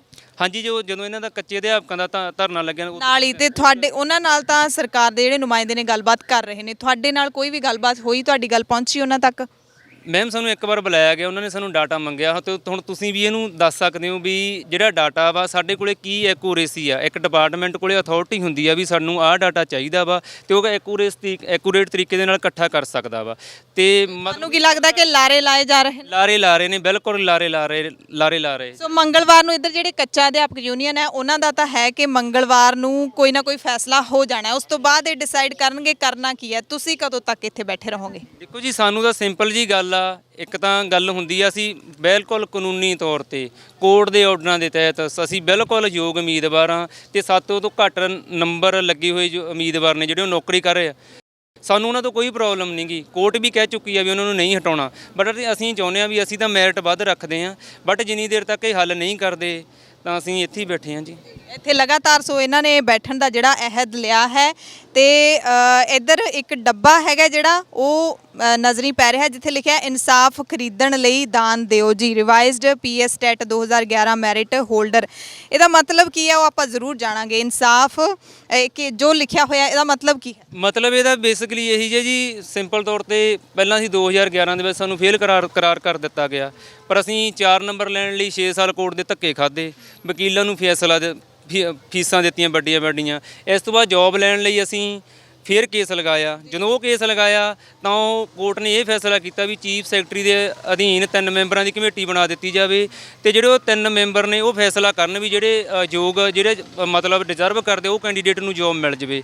ਪਰ ਉਹ ਇੱਕ ਸਾਲ ਬੀਤ ਜਾਣ ਦੇ ਬਾਵਜੂਦ ਵੀ ਉਹ ਕਹਿੰਦੇ ਜੀ ਤੁਹਾਨੂੰ ਅਸੀਂ ਏਜ ਰਿਲੈਕਸੇਸ਼ਨ ਦਿੱਤੀ, ਤੁਹਾਨੂੰ ਅਸੀਂ ਵੈਲਿਡਿਟੀ ਦਿੱਤੀ, ਠੀਕ ਆ, ਬਟ ਅਸੀਂ ਉਹ ਫੈਸਲੇ ਨੂੰ ਦੁਬਾਰਾ ਫੇਰ ਚੈਲੰਜ ਕੀਤਾ। ਦਾਨ ਦੇਣ ਦਾ ਮਤਲਬ ਕੀ ਤੋਂ ਦਾਨ ਮੰਗ ਰਹੇ ਹੋ ਤੁਸੀਂ? ਕੌਣ ਦੇ ਸਕਦਾ ਇਹਦੇ ਵਿੱਚ ਦਾਨ? ਦਾਨ ਤਾਂ ਜੀ ਹੁਣ ਮੈਂ ਜਿਹੜੇ ਅਸੀਂ ਮਤਲਬ ਇੱਕ ਤਰ੍ਹਾਂ ਦਾ ਸਰਕਾਰ ਮੂਹਰੇ ਤੁਸੀਂ ਹਾਂਜੀ ਮੈਮ, ਜਿਹੜੇ ਅੰਦਰ ਜੌਬ ਵਾਸਤੇ ਜਾ ਰਹੇ ਆ ਆਫਿਸ ਦੇ ਵਿੱਚ, ਇਹਨਾਂ ਦਾ ਆਪਣਾ ਸਟਾਫ ਉਹੀ ਮੈਡਮ ਖੜ ਕੇ ਸਾਨੂੰ ਕੋਈ 100 ਰੁਪਏ ਕੋਈ 50 ਰੁਪਏ ਇਹ ਡੱਬੇ ਦੇ ਵਿੱਚ ਪਾ ਕੇ ਜਾ ਰਹੇ ਆ, ਔਰ ਅਸੀਂ ਬਹੁਤ ਧੰਨਵਾਦੀ ਆ ਉਹਨਾਂ ਮੈਂਬਰਾਂ ਦਾ ਜਿਹੜੇ ਚਲੋ ਜਿੰਨਾ ਉਹਨਾਂ ਕੋਲ ਹੈ ਉਸ ਹਿਸਾਬ ਨਾਲ ਸਾਡੀ ਹੈਲਪ ਕਰ ਰਹੇ ਆ। ਬਿਲਕੁਲ, ਸੋ ਇਹ ਇੱਕ ਸੰਕੇਤਕ ਜਿਹੜਾ ਰੋਸ ਮੁਜ਼ਾਹਰਾ ਇਸ ਨੂੰ ਕਹਿ ਸਕਦੇ ਹਾਂ ਕਿ ਸੰਕੇਤਕ ਤਰੀਕੇ ਦੇ ਨਾਲ ਇਹ ਦਾਨ ਹੈ ਜਿਹੜਾ ਮੰਗਿਆ ਜਾ ਰਿਹਾ। ਪਰ ਤੁਸੀਂ ਦੇਖ ਸਕਦੇ ਹੋ ਕਿ ਕਿਹੜੇ ਹਾਲਾਤਾਂ ਦੇ ਵਿੱਚ ਅਧਿਆਪਕ ਇੱਥੇ ਬੈਠੇ ਨੇ। ਬਿਲਕੁਲ ਸੜਕ ਦੇ ਉੱਤੇ ਇਹ ਜਿਹੜੇ ਗੱਦੇ ਲਾਏ ਹੋਏ ਨੇ, ਇੱਥੇ ਪੂਰਾ ਪ੍ਰਬੰਧ ਹੈ ਜਿਹੜਾ ਉਹ ਕੀਤਾ ਹੋਇਆ, ਜਿੰਨਾ ਕੁ ਸੜਕ ਦੇ ਉੱਤੇ ਪ੍ਰਬੰਧ ਹੋ ਸਕਦਾ। ਜਿਵੇਂ ਕਿਸਾਨ ਦਿੱਲੀ ਮੋਰਚਿਆਂ ਦੇ ਵਿੱਚ ਸੜਕਾਂ ਦੇ ਉੱਤੇ ਬੈਠੇ ਨੇ ਪਿਛਲੇ 7 ਮਹੀਨਿਆਂ ਤੋਂ, ਹੁਣ ਇਹਨਾਂ ਜਿਹੜੇ ਅਧਿਆਪਕ ਹੈਗੇ ਨੇ ਇਹ ਬੇਰੁਜ਼ਗਾਰ ਅਧਿਆਪਕ ਨੇ, ਇਹਨਾਂ ਨੂੰ ਇੱਥੇ ਕਿੰਨਾ ਚਿਰ ਬਹਿਣਾ ਪੈ ਜਾਊਗਾ ਇਸ ਦਾ ਆਪਾਂ ਕੋਈ ਅੰਦਾਜ਼ਾ ਨਹੀਂ ਲਾ ਸਕਦੇ। ਪਰ ਇੱਥੇ ਜਿਹੜਾ ਗੁਜ਼ਾਰਾ ਕਿਵੇਂ ਹੋ ਰਿਹਾ ਇਹ ਵੀ ਇੱਕ ਵੱਡਾ ਸਵਾਲ ਹੈ ਕਿ ਗੁਜ਼ਾਰਾ ਕਿਵੇਂ ਹੋ ਰਿਹਾ। ਆਪਾਂ ਇੱਧਰ ਬੀਬੀਆਂ ਤੋਂ ਜ਼ਰੂਰ ਜਾਣਾਂਗੇ। ਮੈਮ, ਕਿਵੇਂ ਤੁਸੀਂ ਸਵੇਰ ਤੋਂ ਲੈ ਕੇ ਸ਼ਾਮ ਤੱਕ, ਸਭ ਤੋਂ ਵੱਡੀ ਮੈਨੂੰ ਲੱਗਦਾ ਸੜਕਾਂ ਤੇ ਜਦੋਂ ਰਹਿੰਦੇ ਬੀਬੀਆਂ ਨੂੰ ਜ਼ਿਆਦਾ ਪ੍ਰੋਬਲਮ ਹੁੰਦੀ ਹੈ, ਹਾਲਾਂਕਿ ਸਭ ਨੂੰ ਹੀ ਸਮੱਸਿਆ ਹੁੰਦੀ ਹੈ, ਤੁਸੀਂ ਇੱਥੇ ਕਿਵੇਂ ਸਰਵਾਈਵ ਕਰ ਪਾ ਰਹੇ ਹੋ? ਮੈਡਮ, ਜਿਸ ਦਿਨ ਅਸੀਂ ਪਹਿਲੇ ਦਿਨ ਆਏ ਸੀ ਉਸ ਦਿਨ ਤੇ ਇਦਾਂ ਸੀ ਕਿ ਕਈ ਵਾਰ ਅਸੀਂ ਇਹਨਾਂ ਨੂੰ ਇੱਥੇ ਵੀ ਆਪਾਂ ਰਿਕੁਐਸਟ ਕੀਤੀ ਕਿ ਲੇਡੀਜ਼ ਵੀ ਆ, ਬੱਚੇ ਆ, ਤੇ ਸਾਨੂੰ ਵਾਸ਼ਰੂਮ ਯੂਜ਼ ਕਰ ਲੈਣ ਦਿਓ, ਲੇਕਿਨ ਉਹਨਾਂ ਨੇ ਸਾਨੂੰ ਅੰਦਰ ਨਹੀਂ ਜਾਣ ਦਿੱਤਾ। ਹੁਣ ਵੀ ਸਾਨੂੰ ਅੰਦਰ ਨਹੀਂ ਜਾਣ ਦਿੰਦੇ। ਪੰਜਾਬ ਸਕੂਲ ਸਿੱਖਿਆ ਬੋਰਡ ਦੀ ਬਿਲਕੁਲ ਨਹੀਂ ਜਾਣ ਦਿੰਦੇ। ਤੇ ਹੁਣ ਅਸੀਂ ਗੁਰਦੁਆਰਾ ਸਾਹਿਬ ਆ, ਕਿਉਂਕਿ ਇੱਥੇ ਤਾਂ ਕੋਈ ਪ੍ਰਬੰਧ ਨਹੀਂ ਹੈਗਾ ਕੋਲ, ਤੇ ਸਾਨੂੰ ਉੱਥੇ ਜਾਣਾ ਪੈਂਦਾ ਇੰਨੀ ਦੂਰ। ਤੇ ਕਈ ਵਾਰ ਅਸੀਂ ਹੁਣ ਅੱਜ ਸਵੇਰ ਦੀ ਰੋਟੀ ਖਾਧੀ ਹੋਈ ਆ, ਆਪਾਂ ਦੁਬਾਰਾ ਕਈ ਵਾਰ ਗਰਮੀ ਕਰਕੇ ਉੱਧਰ ਜਾਂਦੇ ਹੀ ਨਹੀਂ ਆ, ਕਿ ਨਹੀਂ ਜਾਇਆ ਜਾਂਦਾ ਹੈਗਾ। ਯਾਨੀ ਕਿ ਮਤਲਬ ਗੁਰਦੁਆਰਾ ਜਿਹੜਾ ਇਤਿਹਾਸਿਕ ਗੁਰਦੁਆਰਾ ਅੰਬ ਸਾਹਿਬ ਉੱਥੇ ਹੀ ਗੱਲ ਕਰ ਸਕਦੇ ਹੋ ਤੁਸੀਂ? ਹਾਂਜੀ ਹਾਂਜੀ, ਉੱਥੇ ਹੀ ਸਭ ਕੁਝ ਮਤਲਬ ਰੋਟੀ ਜਦੋਂ ਲੰਗਰ ਛਕਣ ਜਾਂਦੇ ਅਸੀਂ ਉੱਥੋਂ ਹੀ ਛਕ ਕੇ ਆਉਂਦੇ ਆ। ਚਾਹ ਵੀ ਕਈ ਵਾਰ ਰਾਤ ਨੂੰ ਉੱਥੋਂ ਹੀ ਆ ਜਾਂਦੀ ਆ, ਉੱਥੋਂ ਹੀ ਪੀ ਕੇ ਆਉਂਦੇ ਆ। ਹੋਰ ਇੱਥੇ ਕੋਈ ਪ੍ਰਬੰਧ ਨਹੀਂ ਹੈ। ਤੇ ਰਾਤ ਨੂੰ ਜਿਵੇਂ ਥੋੜੇ ਬਹੁਤ ਪੱਖੇ ਤਾਂ ਅਸੀਂ ਦੇਖ ਸਕਦੇ ਹਾਂ ਕਿ ਲੱਗੇ ਹੋਏ ਨੇ, ਪਰ ਪੱਖੇ ਚੱਲ ਨਹੀਂ ਰਹੇ ਹੈਗੇ। ਉਹ ਮੈਡਮ ਰਾਤ ਨੂੰ ਹੀ ਚੱਲਦੇ ਆ, ਜਦੋਂ ਧੁੱਪ ਖਤਮ ਹੋ ਜਾਂਦੀ ਆ। ਉਹ ਸੂਰਜ ਮਤਲਬ ਕਿ ਰਾਤ ਦੀ ਲਾਈਟ ਤੇ ਹੀ ਉਹ ਚੱਲਦੇ ਆ। ਵੈਸੇ ਦਿਨੇ ਉਹ ਸਾਰਾ ਦਿਨ ਬੰਦ ਹੀ ਰਹਿੰਦੇ ਆ। ਜੀ ਹਾਂਜੀ, ਤੁਸੀਂ ਕੀ ਕਹਿਣਾ? ਇੱਕ ਚੀਜ਼ ਮੈਂ ਹੋਰ ਦੱਸਣਾ ਚਾਹੁੰਦੀ ਹਾਂ ਮੈਮ, ਪਰਸੋਂ ਪ੍ਰਸ਼ਾਸਨ ਵੱਲੋਂ ਰਾਤ ਨੂੰ ਇੱਥੇ ਲਾਈਟ ਵੀ ਕੱਟ ਦਿੱਤੀ ਗਈ। 2 ਦਿਨ ਮੈਮ, ਹਾਂਜੀ ਕੰਟੀਨਿਊ ਮੈਮ 2 ਦਿਨ ਜਿਵੇਂ ਹੀ ਮਤਲਬ ਹਨੇਰਾ ਹੁੰਦਾ ਸੀ ਉਸ ਦੇ ਨਾਲ ਲਾਈਟ ਕੱਟ ਦਿੱਤੀ ਜਾਂਦੀ ਸੀ। ਮੈਮ ਸਾਨੂੰ ਲੇਡੀਜ਼ ਨੂੰ ਬਹੁਤ ਪ੍ਰੋਬਲਮ ਆਉਂਦੀ ਹੈ। ਅਸੀਂ ਆਪਣੇ ਘਰ-ਬਾਰ ਛੱਡ ਕੇ ਇੱਥੇ ਬੈਠੇ ਹੋਏ ਹਾਂ, ਹੈ ਨਾ। ਚਲੋ ਸਾਡੇ ਨਾਲ ਦਾ ਹੀ ਸਟਾਫ ਹੈ, ਸਾਨੂੰ ਜਾਣਦੇ ਆ ਸਾਰੇ ਜੈਂਟਸ ਟੀਚਰ, ਪਰ ਫਿਰ ਵੀ ਮੈਮ ਤੁਸੀਂ ਖੁਦ ਸੋਚ ਸਕਦੇ ਹੋ ਅਸੀਂ ਅੰਦਰੋਂ ਅੰਦਰ ਮਤਲਬ ਇਸ ਚੀਜ਼ ਨੂੰ ਲੈ ਕੇ ਅਨਸੇਫ ਰਹਿੰਦੇ ਹਾਂ ਕਿ ਅਸੀਂ ਫਿਰ ਵੀ ਬਗਾਨੇ ਲੋਕਾਂ 'ਚ ਬੈਠੇ ਹਾਂ, ਹੈ ਨਾ। ਚਾਹੇ ਉਹ ਸਾਡੇ ਆਪਣੇ ਹੀ ਸਾਥੀ ਹੈ, ਪਰ ਲੇਡੀਜ਼ ਲਈ ਕਿਤੇ ਨਾ ਕਿਤੇ ਇਨਸਿਕਿਉਰਿਟੀ ਹੁੰਦੀ ਹੈ। ਹੋਰ ਕਿਹੜੀਆਂ ਸਮੱਸਿਆਵਾਂ ਤੁਹਾਨੂੰ ਆਉਂਦੀਆਂ ਨੇ ਇੱਥੇ? ਮੈਮ ਸਮੱਸਿਆਵਾਂ ਇੱਕ ਤਾਂ ਰਾਤੀ ਮੱਛਰ ਬਹੁਤ ਹੁੰਦਾ ਹੈ ਜੀ, ਤੇ ਇੱਕ ਦਿਨ ਸਾਡੇ ਇੱਕ ਸਾਥੀ ਦੇ ਜੀ ਕੋਈ ਕੀੜਾ ਕੱਟ ਗਿਆ ਸੀਗਾ, ਪਤਾ ਨਹੀਂ ਜੀ ਹੁਣ ਉਹ ਕਿਆ ਲੜਿਆ ਸੀ ਉਹਨਾਂ ਦੇ ਕਿਆ ਨਹੀਂ, ਉਹਨਾਂ ਦਾ ਪੂਰਾ ਹੱਥ ਬਾਂਹ 'ਚ ਸਾਰੇ ਸਵੈਲਿੰਗ ਆ ਗਈ ਸੀ। ਫਿਰ ਦੂਜੇ ਦਿਨ ਉਹਨਾਂ ਨੂੰ ਘਰ ਭੇਜਿਆ ਗਿਆ, ਉਹਨਾਂ ਨੇ ਟ੍ਰੀਟਮੈਂਟ ਲਿਆ ਉਸ ਚੀਜ਼ ਦਾ। ਤੇ ਮੈਮ ਜੇ ਕੋਈ ਜ਼ਿਆਦਾ ਜ਼ਹਿਰੀਲੀ ਚੀਜ਼ ਲੜ ਜੇ ਜਾਂ ਕੁਝ ਹੋ ਜੇ ਤਾਂ ਉਹਦੇ ਲਈ ਇੱਥੇ ਕੋਈ ਜ਼ਿੰਮੇਵਾਰ ਨਹੀਂ ਹੈ।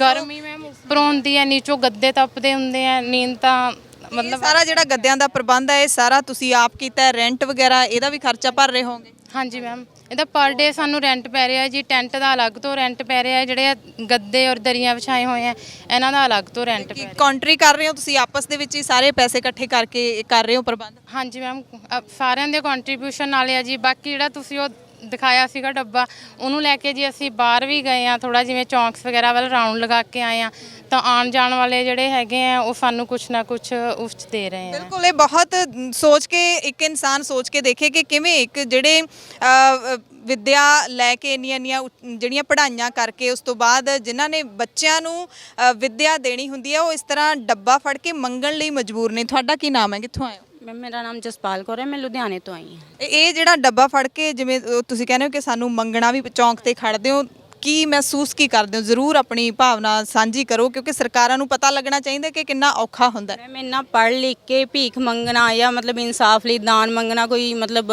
ਸੌਖੀ ਗੱਲ ਨਹੀਂ ਹੈ। ਇਸ ਮਤਲਬ ਅਸੀਂ ਇੰਨਾ ਮਜਬੂਰ ਹੋ ਚੁੱਕੇ ਹਾਂ ਇਹ ਦਾਨ ਮੰਗਣ ਲਈ ਕਿ ਮਤਲਬ ਸਾਨੂੰ ਇਹਨਾਂ ਗੰਦੀਆਂ ਸਰਕਾਰਾਂ ਨੇ ਇੰਨਾ ਦੁਖੀ ਕਰ ਚੁੱਕੇ ਇਹ ਸਾਨੂੰ ਕਿ ਅਸੀਂ ਹੁਣ ਦਾਨ ਮੰਗਣ ਲਈ ਮਜਬੂਰ ਹੋ ਗਏ, ਕਿਉਂਕਿ ਅਸੀਂ ਵਕੀਲਾਂ ਨੂੰ ਦੇ ਕੇ ਮਤਲਬ ਬਿਲਕੁਲ ਖਾਲੀ ਹੋ ਚੁੱਕੇ ਹਾਂ। ਸਾਡੇ ਕੋਲ ਹੁਣ ਕੁਝ ਨਹੀਂ ਹੈ ਵੀ ਜਿਹੜਾ ਅਸੀਂ ਇਹਨਾਂ ਨੂੰ ਦੇਈਏ ਤੇ ਅਸੀਂ ਆਪਣਾ ਇਨਸਾਫ ਲੈ ਸਕੀਏ। ਜੀ, ਸੋ ਤੁਸੀਂ ਆਪਣੇ ਤੰਗ ਆ ਚੁੱਕੇ ਹਾਂ ਇਹਨਾਂ ਤੋਂ।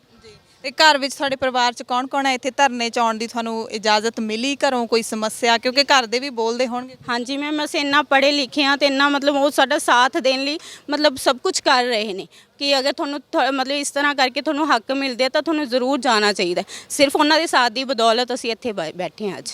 ਬਿਲਕੁਲ, ਸੋ ਪ੍ਰਾਈਮ ਟਾਈਮ ਦੇ ਵਿੱਚ ਅਸੀਂ ਦਿਖਾਉਣਾ ਚਾਹੁੰਦੇ ਸੀ ਅੱਜ ਜਿਹੜੇ ਅਧਿਆਪਕ ਹੈਗੇ ਨੇ, 2 ਤਰ੍ਹਾਂ ਦੇ ਧਰਨੇ ਪੰਜਾਬ ਸਕੂਲ ਸਿੱਖਿਆ ਬੋਰਡ ਦੀ ਬਿਲਡਿੰਗ ਦੇ ਬਾਹਰ ਲੱਗੇ ਹੋਏ ਨੇ। ਇਹ ਧਰਨੇ ਮੂੰਹ ਚੜਾ ਰਹੇ ਨੇ ਸਰਕਾਰਾਂ ਦਾ, ਕਿਉਂਕਿ ਹੁਣ ਮੌਜੂਦਾ ਪੰਜਾਬ ਦੇ ਵਿੱਚ ਕੈਪਟਨ ਅਮਰਿੰਦਰ ਸਿੰਘ ਦੀ ਸਰਕਾਰ ਹੈ ਤੇ ਕੈਪਟਨ ਅਮਰਿੰਦਰ ਸਿੰਘ ਦੀ ਸਰਕਾਰ ਦੇ ਵੇਲੇ ਵੀ ਅਧਿਆਪਕਾਂ ਨੂੰ ਅਜਿਹੇ ਹੀ ਹਾਲਾਤਾਂ ਦਾ ਸਾਹਮਣਾ ਜਿਹੜਾ ਕਰਨਾ ਪੈ ਰਿਹਾ ਹੈ। ਉਸ ਤੋਂ ਪਹਿਲਾਂ ਵੀ ਜੇ ਸਰਕਾਰਾਂ ਆਈਆਂ ਨੇ ਤਾਂ ਅਧਿਆਪਕਾਂ ਦੀਆਂ ਸਮੱਸਿਆਵਾਂ ਕੋਈ ਪਿਛਲੇ 4.5 ਸਾਲ ਦੀਆਂ ਨਹੀਂ ਹੈਗੀਆਂ। ਇਹ ਸਮੱਸਿਆਵਾਂ ਨੇ ਜਿਹੜੀਆਂ ਉਹ ਪਿਛਲੇ ਕਈ ਸਾਲਾਂ ਤੋਂ ਅਧਿਆਪਕਾਂ ਦੀਆਂ ਬਣੀਆਂ ਹੋਈਆਂ ਨੇ ਤੇ ਤੁਸੀਂ ਦੇਖ ਸਕਦੇ ਹੋ ਕਿ ਕਿਵੇਂ ਇੱਥੇ ਜਿਹੜਾ ਅਧਿਆਪਕਾਂ ਨੂੰ ਰਹਿਣਾ ਪੈ ਰਿਹਾ। ਸਵਾਲ ਇਹੀ ਹੈ ਕਿ ਕਦੋਂ ਤੱਕ ਇਹ ਜਿਹੜੇ ਅਧਿਆਪਕ ਹੈਗੇ ਨੇ, ਬੇਰੁਜ਼ਗਾਰ ਅਧਿਆਪਕ ਨੇ ਜਾਂ ਕੱਚੇ ਅਧਿਆਪਕ ਨੇ, ਉਹਨਾਂ ਨੂੰ ਇੱਥੇ ਹੀ ਬੈਠਣਾ ਪਵੇਗਾ? ਕਦੋਂ ਸਰਕਾਰਾਂ ਨੇ ਜਿਹੜੀਆਂ ਉਹ ਮੰਗ ਹੈ ਜਿਹੜੀ ਉਹ ਚੁੱਕਣਗੀਆਂ? ਮੁਰਦਾਬਾਦ ਸਿੱਖਿਆ ਮੰਤਰੀ ਮੁਰਦਾਬਾਦ, ਸਿੱਖਿਆ ਸਕੱਤਰ ਮੁਰਦਾਬਾਦ, ਪੰਜਾਬ ਸਰਕਾਰ ਮੁਰਦਾਬਾਦ ਮੁਰਦਾਬਾਦ ਮੁਰਦਾਬਾਦ। ਸਿੱਖਿਆ ਸਕੱਤਰ ਨੂੰ ਚੱਲਦਾ ਕਰੋ, ਚੱਲਦਾ ਕਰੋ, ਚੱਲਦਾ ਕਰੋ। ਸਿੱਖਿਆ ਮੰਤਰੀ ਮੁਰਦਾਬਾਦ ਮੁਰਦਾਬਾਦ ਮੁਰਦਾਬਾਦ। ਗੱਲ ਨਹੀਂ ਸੁਣਦੇ ਮੁਰਦਾਬਾਦ ਮੁਰਦਾਬਾਦ ਮੁਰਦਾਬਾਦ। ਸਿੱਖਿਆ ਸਕੱਤਰ ਮੁਰਦਾਬਾਦ ਮੁਰਦਾਬਾਦ ਮੁਰਦਾਬਾਦ। ਸਿੱਖਿਆ ਸਕੱਤਰ ਮੁਰਦਾਬਾਦ ਮੁਰਦਾਬਾਦ ਮੁਰਦਾਬਾਦ। ਪੰਜਾਬ ਸਰਕਾਰ ਮੁਰਦਾਬਾਦ ਮੁਰਦਾਬਾਦ ਮੁਰਦਾਬਾਦ। ਪ੍ਰਾਈਮ ਟਾਈਮ ਦੇ ਵਿੱਚ ਤੁਹਾਡੇ ਤੋਂ ਇੱਥੇ ਹੀ ਸਭ ਤੋਂ ਇਜਾਜ਼ਤ ਚਾਹੁੰਦੇ ਹਾਂ। ਕੱਲ੍ਹ ਨੂੰ ਫਿਰ ਪ੍ਰਾਈਮ ਟਾਈਮ ਦੇ ਵਿੱਚ ਇਸੇ ਸਮੇਂ ਮਿਲਾਂਗੇ ਦਾ ਖਾਲਸ ਟੀਵੀ ਤੇ। ਧੰਨਵਾਦ।